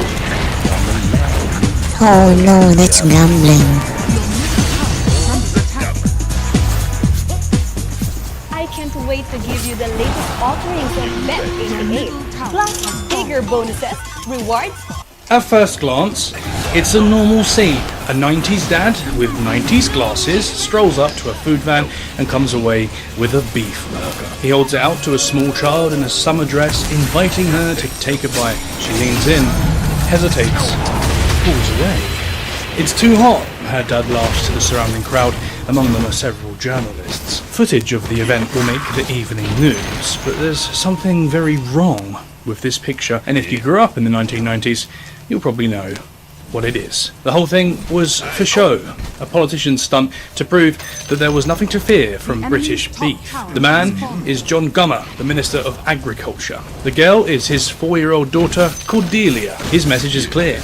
Beef is so safe, I'll even feed it to my child. But soon, very few people would. Parents around the country were scared, and they had reason to be. You couldn't see, taste, or smell it, but you knew there could be something lurking in that beef. A sleeper illness that would wait for years before rising up to kill you. The story of what would be nicknamed mad cow disease actually started years before Cordelia Gummer's lucky escape from that burger. We can trace it back to a cold day in December 1984, just before Christmas, when vet David B was called out to a Pitcham farm in West Sussex. As a general practice vet in a rural area, B was used to dealing with cows. By now, he'd largely seen it all. There was no reason to think that this call-out would be any different. The farmer, Peter Stent, had phoned in for help after finding one of his cows exhibiting strange symptoms. She'd lost weight, and there was a noticeable arch in her back. Her name was Cow 133, and even with his years of experience, David B was stumped. Despite making repeated visits to the farm, treating her for a kidney infection and testing for lead and mercury poisoning, he could find no conditions that fit the bill. With no official diagnosis available to him, B referred to the illness simply as Pitcham Farm syndrome. By the time cow 133 died 6 weeks later, she'd lost coordination and developed head tremors. Her remains were sent to the UK Central Veterinary Laboratory for analysis. This was a facility for the whole country, providing diagnoses and technical expertise for farm vets and policymakers. It could take a while for individual local level cases like this to work through the system, but in time, any new conditions or diseases would be picked up by its team. And soon, there would be even more for them to work with. Other cows on Peter Stent's farm were acting strangely too. One was unusually aggressive, chasing a vet across the holding area on its knees. It seemed as if it'd gone mad. It wasn't until September 1985, 9 months after David B's first visit to the farm, that answers finally came through in the case of cow 133. Examination of her brain and the brains of other cows that had since died on the farm revealed spongiform encephalopathy. This is a deadly prion disease in which an abnormal cellular protein causes the brain tissue to develop microscopic holes. Up close, it appears sponge-like, hence the term spongiform. In broad terms, this wasn't actually new. This type of disease was already known to science. Under the name scrapie, it had existed within sheep herds for over 200 years. There was even a rare human form, Creutzfeldt-Jakob disease, or CJD. This occurred in a tiny percentage of the population, around 1 to 2 cases per million people. It typically affected older adults and was always fatal. But cow 133 was the first recorded case of the disease occurring in cattle. It was a novel discovery, but there was a snag. Whatever pathologists at the lab thought or discussed among themselves, the disease wouldn't be correctly recorded yet. Only later was it given a specific name of its own: bovine spongiform encephalopathy. 3 letters that meant nothing weeks earlier would become a dreaded death sentence: BSE. For farmer Peter Stent, though, the nightmare seemed to be ended. After losing several of his cows, new cases stalled. Vet David B assumed the problem had run its course. That may have been true on Pitcham Farm, but elsewhere, BSE was only just getting started. Other vets began seeing strange symptoms in other herds of cattle. One of these vets was Colin Whitaker. In April 1985, with the disease still unknown, he was called out to a farm in Kent. There, a cow was behaving oddly. She was nervous, on edge, and uncoordinated. Like David B, Whitaker ruled out a number of conditions before coming up with nothing. Over the following year, he encountered the same symptoms on other farm callouts in other cattle. Meanwhile, all was quiet at the Central Veterinary Laboratory. Whatever they'd learned from Pitcham Farm, for whatever reason, they weren't sharing it. It was only a chance encounter between David B and Colin Whitaker, the 2 men to see BSE in action, that the pair realised there was a bigger issue at play. Whitaker took his concerns to a local veterinary office, who sent 3 brains from affected cattle to the central lab. Finally, in December 1986, the Central Vet's departmental head shared an internal memo identifying the disease as a possible bovine spongiform encephalopathy. Included in that memo were the following notorious lines: if the disease turned out to be bovine scrapie, it would have severe repercussions to the export trade and possibly also for humans. At present, I would recommend playing it low-key. And low-key it remained. It wasn't until June 1987 that the team finally informed MAF, the government's Ministry of Agriculture, Fisheries and Food, that there was a problem. Meanwhile, cases were slowly but surely springing up across the south. Rattled residents in Kent began drinking bottled water over fears that their supply had been contaminated with waste tissue from slaughtered cattle. But before long, it became clear that this was far more than a local problem. Even today, we don't know for sure where this problem came from. Although we can pinpoint Pitcham Farm as having the first verified cases of BSE, it didn't begin there. The disease can take between 4 and 5 years to show up in cattle, meaning that cow 133 and the rest of her herd had been infected long before 1984. It's very likely there were earlier, undiagnosed cases of BSE. After the outbreak officially began, vets and farmers spoke of seeing cows in the early and mid-90s with similar symptoms. The problem was that not all vet practices chose to submit samples from dead cows for central examination. Evidence shared years later at the inquiry into BSE suggested cases had probably been around for a decade without being picked up. Allowing for that 4 or 5 year incubation period after exposure, it's likely BSE emerged sometime in the early 1970s. And because it's so similar to scrapie in sheep, scientists initially thought the disease had leapt to cows through feed laced with infected sheep tissues. Others thought pesticides or contaminated water might be to blame. Perhaps we'll never know, and for the people investigating BSE in 1987, it wasn't really the main question. What they ultimately needed to find out was how it was spreading. The person sent to investigate was John Wilesmith.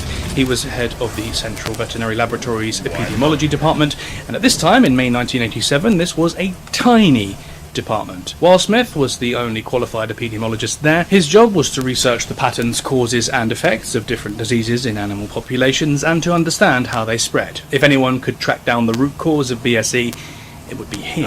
Wilesmith was briefed on the symptoms and features of this new cattle disease and was sent out to work. As part of this, he designed a questionnaire for farmers, visiting locations where cattle were known or suspected to have been infected. Initially, he thought BSE might be spreading through a contaminated vaccine or through the use of pesticides.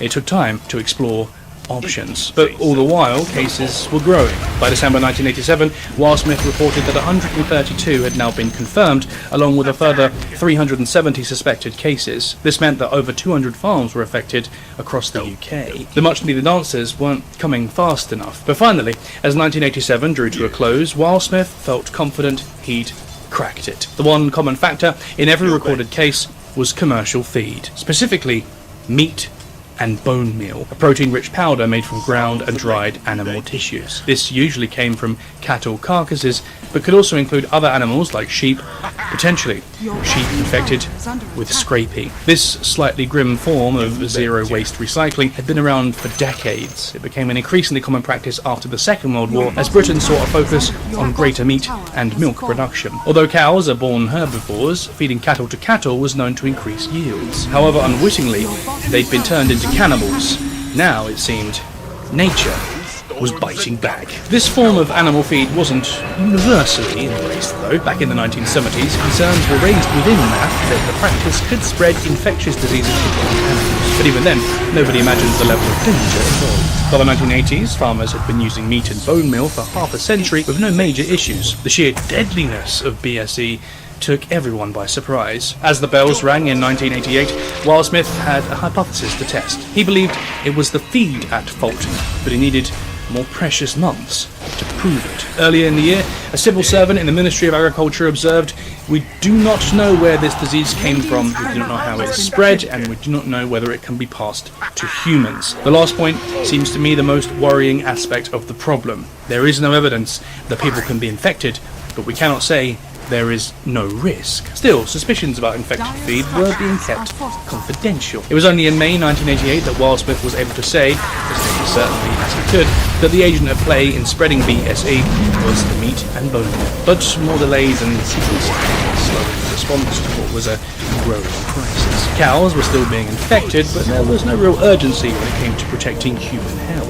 It would take 17 months for the MAF scientists who first identified the disease to pass the news to Britain's Chief Medical Officer, Sir Donald Acheson. Up until then, the Department of Health hadn't been brought into MAF discussions, despite the fact that infected cows were being fed to humans. Finally, officials asked to hear Acheson's thoughts on the potential risks of eating infected cattle.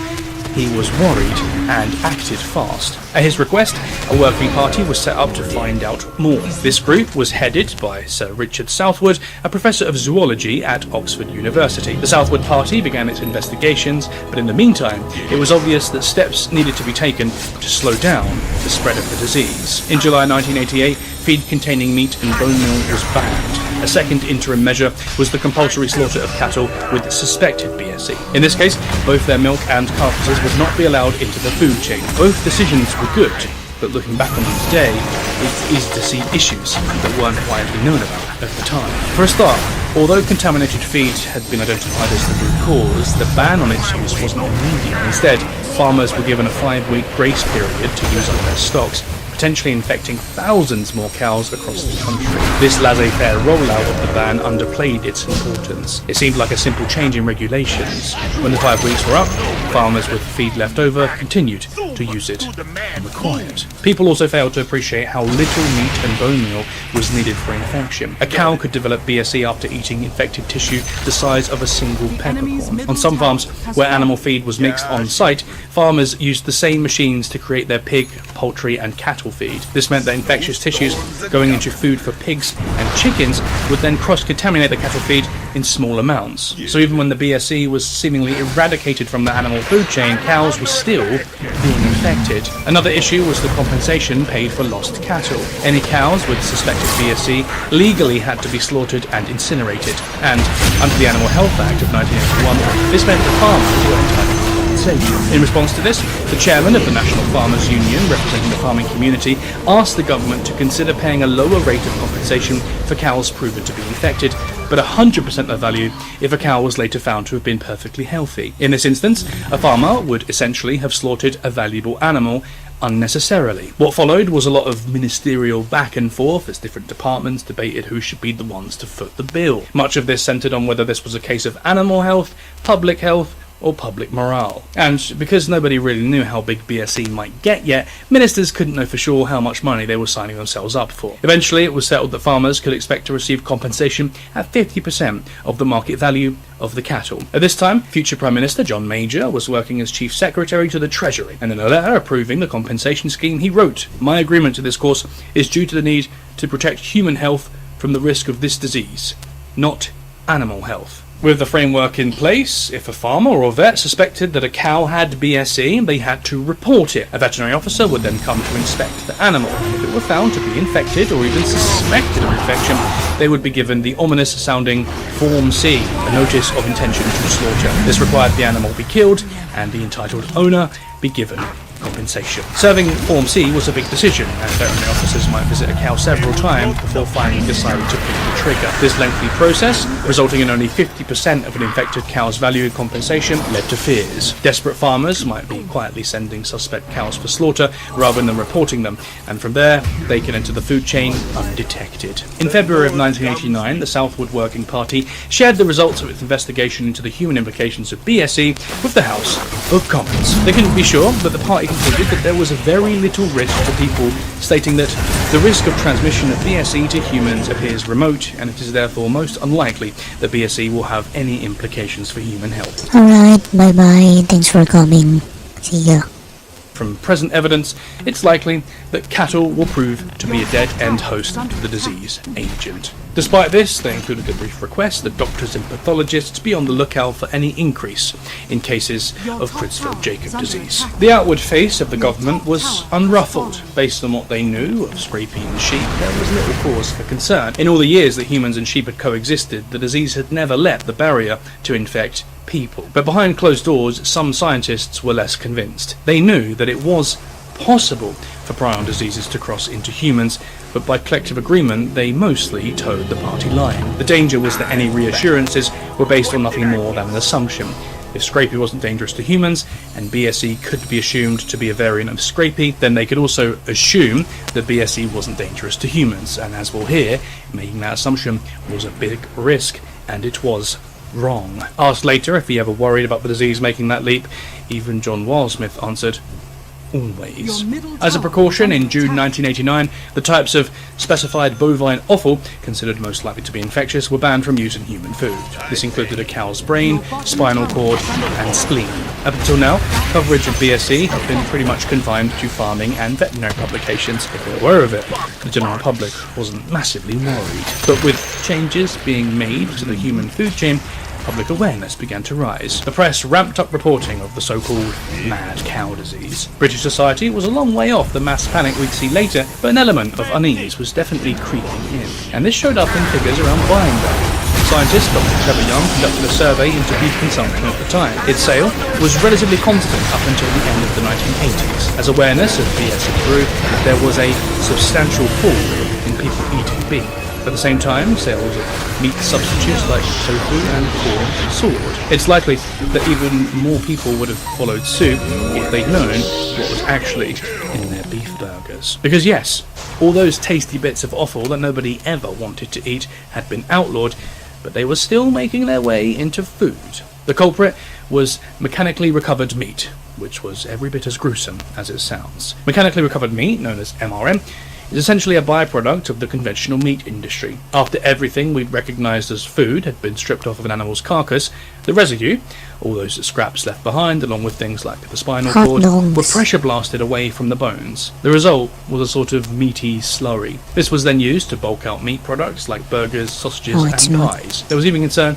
it was being used in school dinners. MRM was one of the great food technology developments of its time. It was entirely a matter of economics. In the 90s, the Chief of Trading Standards, David Walker, looked into the practice, finding that mechanically recovered meat could be 10 times cheaper than other meat. Where a solid piece of flesh was worth around £3.30 per kilo, the equivalent MRM cost about 37 pence. MRM is such a problem in this story because it was almost impossible for an abattoir to remove all traces of that highly infectious spinal cord. When the carcass went through the process, sizable quantities still clung to the vertebrae and became mixed into the recovered meat. This issue became much bigger than it needed to be thanks to a catastrophic communications misstep. The government had formed a special advisory panel made up of expert scientists known as SEAC. This was the Spongiform Encephalopathy Advisory Committee. In their detailed paper, SEAC scientists assumed that spinal cord could be easily removed at an abattoir, and with this in mind, they felt it wasn't a big issue. It could be removed, and that was that. MAF officials, on the other hand,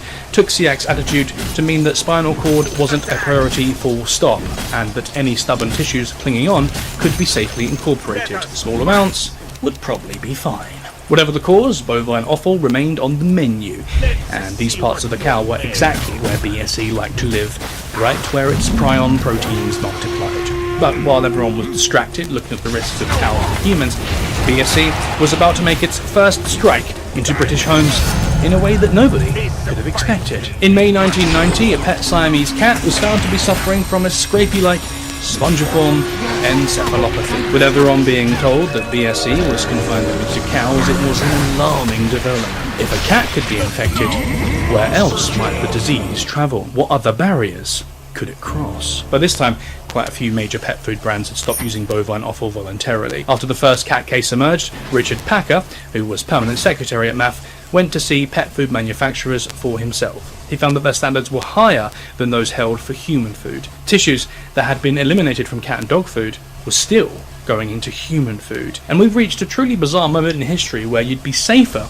eating pedigree chum than you would a frozen burger or budget range pie. Media coverage increased, and even if government ministers parroted that beef was safe, everyday people were worried. Again, the Chief Medical Officer, Sir Donald Acheson, issued a statement that there was no reason not to eat British beef. It was this media storm that saw John Gummer staging the infamous burger eating I mentioned at the beginning of the episode. The incident looked contrived on film, but Gummer would later say it hadn't been planned. He'd simply been at an event when someone asked if he was so confident in his stance as Minister of Agriculture that he was prepared to allow his daughter to eat a burger. Gummer knew he was on a wicket. He claimed to the world that British beef was safe. Either he said no and undermined the whole campaign, or he said yes and fed her the burger. And as we know, he said yes. The public response to this was mixed. Some news outlets saw it as a bold gesture of assurance. Others asked, would you risk your child's health? As time went on, the image of John and Cordelia Gummer became almost symbolic of the government's bungled handling of BSE. In the same month, at a debate in the House of Commons, Labour MP David Clark made a damning speech condemning the official response to the crisis. He lambasted Gummer's actions, comparing him to the infamous Corporal Jones from the television series Dad's Army, stomping around and saying, "Don't panic, don't panic." Gummer was, he reminded the House, the same man who delayed restrictions around Chernobyl for 7 weeks, allowing tens of thousands of lambs contaminated with radioactivity to enter the food chain in 1986. In essence, the government's policy is simply that mad cow disease will in time go away. That's not a policy, but a hope and a prayer, said Clark. He quoted the government's own chief veterinary officer, Keith Meldrum, who'd stated that it was too early to say BSE posed no risk to man. The disease had only been around for a few years and had a long incubation period. There was every chance that BSE could make, and had made, the leap from cows to humans, but just hadn't shown up yet. Clark likened the disease to a doomsday scenario. He was shouted down, but much of what he said actually turned out to be true. Ministers, scientists, vets, none of them for sure knew what was going to happen, but there was nothing to do but wait and see who was right. BSE had become a ticking time bomb, and it wouldn't be long before it blew up in everyone's faces. In November 1994, Stephen Churchill was 19 years old. He was on a shopping trip with his mum, Dot, when they stopped off to eat at a cafeteria. Back at the car, Dot asked Stephen if he'd enjoyed it, but he had no memory of it at all. Stephen had been withdrawn and depressed for months. In August that year, he'd crashed his car with no explanation for what had happened. He was prescribed antidepressants, but the family spent a miserable Christmas, and on the 3rd of January 1985, Stephen's parents demanded that he be seen again. By this time, he was losing coordination and could no longer write his own name. Stephen was admitted to hospital, and on the 13th of February 1985, doctors finally diagnosed CJD, Creutzfeldt-Jakob disease. That's the naturally occurring human form of BSE and scrapie that I mentioned earlier. It usually emerged in older patients, those over 60, so everyone was surprised that it had suddenly struck someone so young. The case was seen as unusual and tragic, but not medically significant. Perhaps Stephen was just very, very unlucky. For him, though, it was a death sentence. CJD was incurable and fatal. David and Dot Churchill could only take their son home, make him as comfortable as possible, and wait for him to pass away, which he did on the 21st of May. Today, Stephen's death is recorded as the first form of the CJD, variant Creutzfeldt-Jakob disease, caused by BSE. At the time, it passed almost without mention. Churchill's loss was chalked up as natural causes. But as 1995 progressed, Stephen was no longer the only fit and healthy young adult to fall ill. That so-called anomaly of CJD cropped up again in 2 more young deaths. Now there were 3 cases, and the chances of them all being rogue events seemed less and less likely. Yet still, officials insisted that British beef was safe. Finally, at the start of 1996, the storm broke. John Collins, a prion disease expert and a new member of the government's Scientific Advisory Committee, was at a conference in Paris. He received an urgent call summoning him back. Brain samples taken from the suspicious CJD cases had revealed the alarming news. This wasn't sporadic CJD, but variant CJD. It was rather like preparing for war. In an underground incident room at the Department of Health, Collins and his colleagues discussed what could be done. While government ministers panicked, they began working out calculations on a flip chart. Together, they came up with 4 possible next steps: complete cow annihilation, cow culls, changes in abattoir rules, and beef product recalls. The choices were sent to Downing Street and Britain's Prime Minister, John Major. Major responded, asking them to suggest just one course of action. He simply wanted the experts to tell him what to do, and so, on their advice, changes were made to how older cows and the meat from cow heads was processed. After this, Collins estimated the residual risk was likely to be very small. But even if the government managed to contain the spread, they couldn't hold back the story any longer. On the 20th of March 1996, the Secretary of State for Health, Stephen Dorrell, was forced to announce that they'd got it wrong. BSE could, and did, infect people. There were now 10 known cases. The outcry was immediate. The public felt scared and betrayed. The Daily Mirror ran with the headline, "BSE can kill humans." Beef consumption fell even further, and a week later, the European Union enacted a worldwide ban on British beef exports that would remain in place for the next 10 years. Confidence in the Tory government blew away overnight. However much reassurance came down from on high, though, it was all too late. People had been told over and over again that beef was safe, and suddenly it wasn't. Why should they trust anything else that anyone told them? And the waiting was the worst. Those who'd eaten beef or given it to their families knew that the damage might already be done. They couldn't reverse things now, and there was no treatment even if they did develop the disease. Nothing could be certain. So in the space left by a lack of answers, doom-mongering calculations sprang up. In worst-case scenarios, the suggested number of deaths ranged between 500,000 and 1 million people. This wasn't the first time a prion disease ripped through a population. In the 1950s, a disease called kuru began killing the Papua New Guinea. 4 people of Papua New Guinea. This was another type of transmissible spongiform encephalopathy, essentially a variant of the Creutzfeldt-Jakob disease under another name. It was traced back to ritual cannibalism, the practice of cooking and eating deceased family members to help free their spirit. Kuru most likely spread after a villager developed sporadic CJD, the rare type of disease already in existence, and his brain was eaten by others and it was largely localized within the 4 people and wasn't widely known about. But history had shown that these type of diseases could be shared and with deadly results. In Britain, as the 90s closed out, cattle deaths from BSE fell, but human fatalities rose. In the year 2000, VCJD reached its peak with 28 deaths in just a month. This was nowhere near the numbers predicted from the mass panic in 1996, but it was still too many. After this, fatalities slowly fell, and it's now been almost a decade since the last human death from VCJD back in 2016. To date,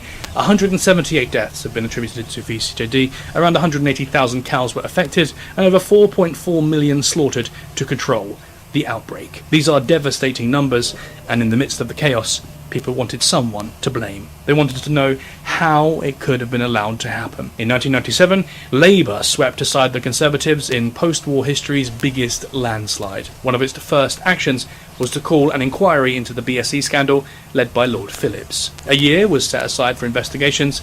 It took 3. Finally, Phillips' findings were shared in the year 2000. The report itself makes for some pretty damning reading. It does not shy away from placing blame where blame was due, but it also gives the benefit of the doubt to certain key players. Importantly, the inquiry found that the government did not lie to the public about BSE. Phillips concluded that those in power really did think that the risks to humans were remote, but this campaign of reassurance was a mistake. It was no wonder that Britain felt betrayed.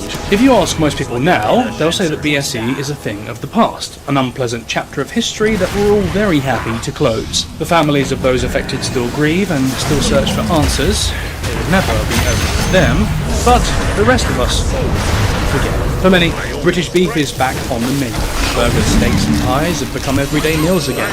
From the scandal of BSE, we have tighter controls over what can and can't go into our food chain, and we now have the Food Standards Authority. Beef is officially safe. But what if it's all too little, too late? Because, shockingly, there's a compelling case that VCJD is still very much with us, and like some sort of bovine sleeper agent, the disease might just be biding its time, waiting for the right moment to make a catastrophic comeback. In November 2013, the House of Commons assembled a panel of expert witnesses, doctors and professors with specific experience in prion diseases. Among them was John Collins, who was one of the first to confirm cases of VCJD back in 1996. As part of the Q&A session, the panel discussed the future risk to public health. A startling detail emerged. For several years, John Collins had studied the Kuru epidemic in Papua New Guinea. That's the CJD cannibalism case that I mentioned earlier. While some sufferers there died within just a few years of infection, others experienced incubation periods of over 55 years. Clearly,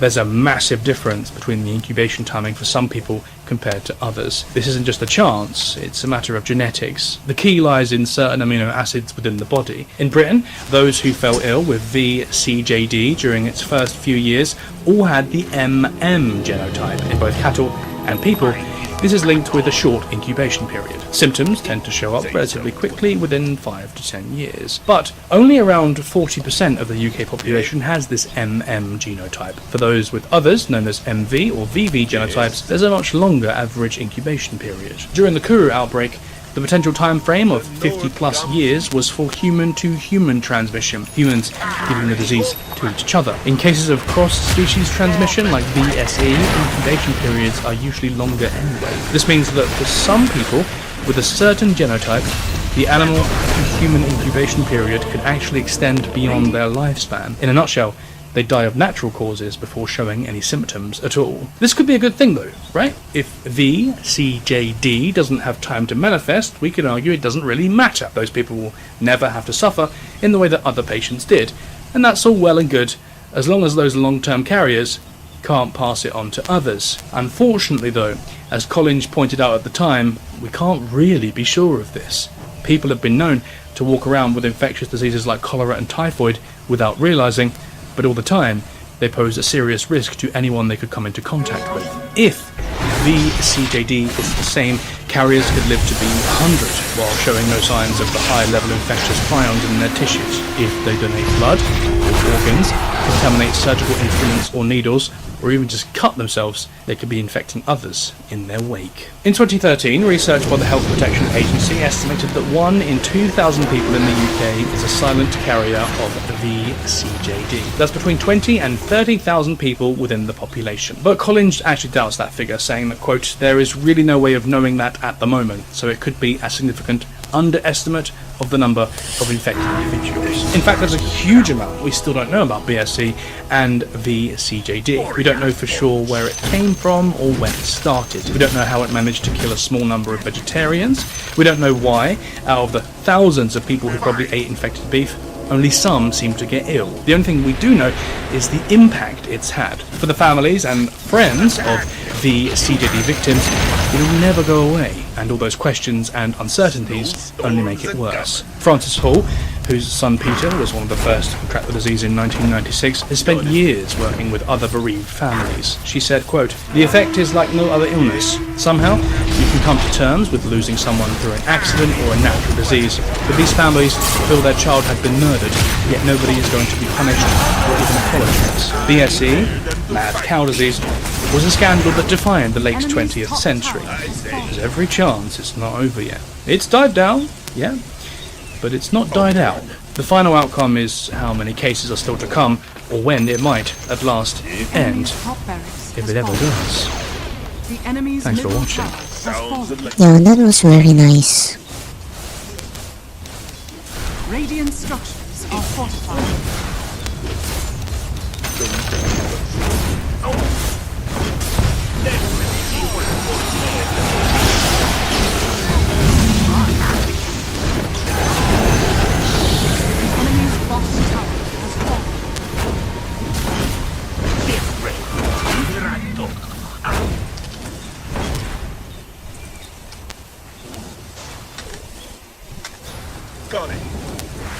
You know, there were times when look, I mean The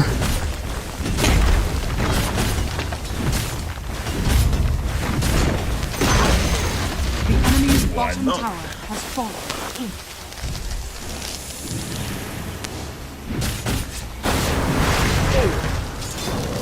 I just wanna finish this match.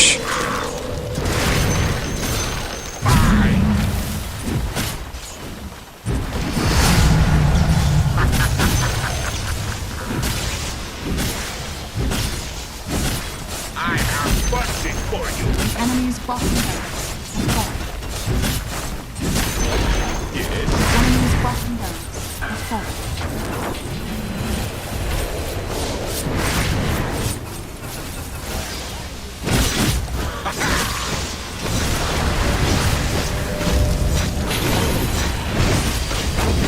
The enemy's middle tower has fallen.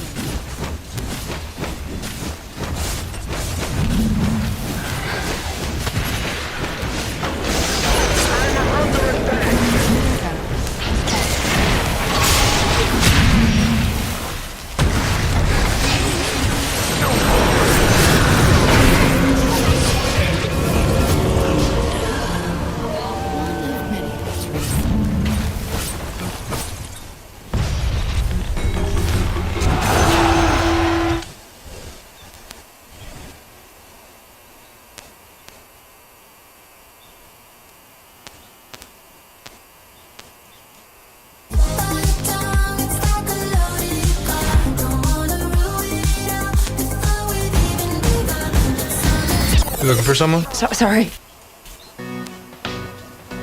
A family ate 1-year-old frozen leftovers for breakfast. This is what happened to their organs. DC is a 45-year-old man presenting to the emergency room with nausea, vomiting, and diffuse bleeding. He tells the admitting physician that a burning sensation had permeated just below his chest when he got to work that morning, and that very quickly, pain started to consume his entire body. Earlier that day, DC was having breakfast with his wife and kids. All 3 adult children had been home for the holiday, and to commemorate the first morning on the day back to work and school, DC's wife, MC, prepared a little something special. DC and MC were from a town where fermented corn noodles were a local tradition. A year earlier, MC had prepared a batch of these noodles for a special occasion. During preparation, everything was fine. The noodles looked, tasted, and smelled totally okay, so absolutely everything was no problem. She packed them up and put them in the freezer, and they were there for a year before she prepped them for this special holiday breakfast. The older son, Ace, really despised these noodles. Ever since he was a kid, he couldn't stand the texture. They were served in a sour soup that he just couldn't handle. The taste was always off-putting to him, so during this meal, he elected to have his potato chips instead. Sitting across from him, and the complete opposite, was his younger sister, SC, who loved the noodles. She loved to make fun of this older brother of hers who just wasn't having any of it. Despite being working adults earlier in their career, they were still children in their parents' eyes, and they still fought like they did when they were children. To SC, her brother's loss was simply her gain. And it wasn't only her gain. The youngest, BC, maybe the parents' favorite, was still a college student, and he intensely enjoyed the noodles. He loved them as a kid, and this time was really something special because they were extra delicious this time. He not only finished his share, but his parents kept giving him more and more. It was so delicious, and he ate so fast that he almost choked on them. The breakfast was a great time that the family had together, but finally, it was over. Holiday had come and gone. It was time to go back to work and school. DC, as head of household, left first for the office. He felt full and satisfied at such a fantastic breakfast. BC, the youngest, left to head back to his college dorm so that he could study for an upcoming quiz. Ace had to head out back to his apartment in the neighboring city, but not without making fun of his sister SC on the way out. Finally, SC had to go get ready for work herself as Mother MC stayed back to clean up, happy that everyone enjoyed a delicious and nutritious celebratory breakfast. And everything was great. But in less than an hour, something was wrong. While she was putting away the dishes, MC started feeling bloated. At first, it was just some abdominal discomfort, but a piercing sensation started rippling through her body, and she needed to sit down. She felt like her head was pounding. Getting up, MC tried to wash the dishes, but her legs felt weak, and she felt her guts quake and shake like they were trying to squeeze everything that she had just eaten back up. When she was finished, she went over to the couch to try and relax because she thought she could sleep this off. Hours after eating his delicious breakfast, BC had gotten back to his dorm room. It was time to get back into the groove of things and study for his upcoming quiz. Unlike his mom, he had been feeling great on the way back to school. He was even feeling great when he started studying, but the air in this room felt kind of stale. Something was off. When he started coughing, he felt something move in his stomach. He wasn't sure what was going on. Maybe something was stuck in his throat. He stood up to change the position of his body, but then it felt like his insides were getting dragged towards his feet, and he could see the floor start to spin. On the chair, in a world of hurt, BC was gasping for air, unable to understand where the sudden pain came from. His head felt like it was pounding, and the rhythm of each pulse of pain sent waves through his entire body. It was unlike anything he had ever experienced before. It knocked the wind out of him as he was brought down to the ground. At the office, Sister SC was working. Sometimes being here caused her stress to the point of weird bowel movements. An awkward coworker, who she didn't really like, would walk over to the fridge to get drinks. This particular person made everyone uncomfortable, especially when he would wear shorts to work. SC didn't like being at her desk most of the time, but this time she felt a discomfort like never before. It started in her chest, but she wasn't sure where. Then it became a cough, but the more she coughed, the more intense the pain became. And then her head started pounding. As she tried to get up to go to the bathroom, her legs felt weak, and then suddenly they... I'm gonna finish this later. I'll do my work submission first. So, thank you so much for dropping by, guys. This was a long stream, almost 4 hours. So, bye-bye. Thank you. Take care.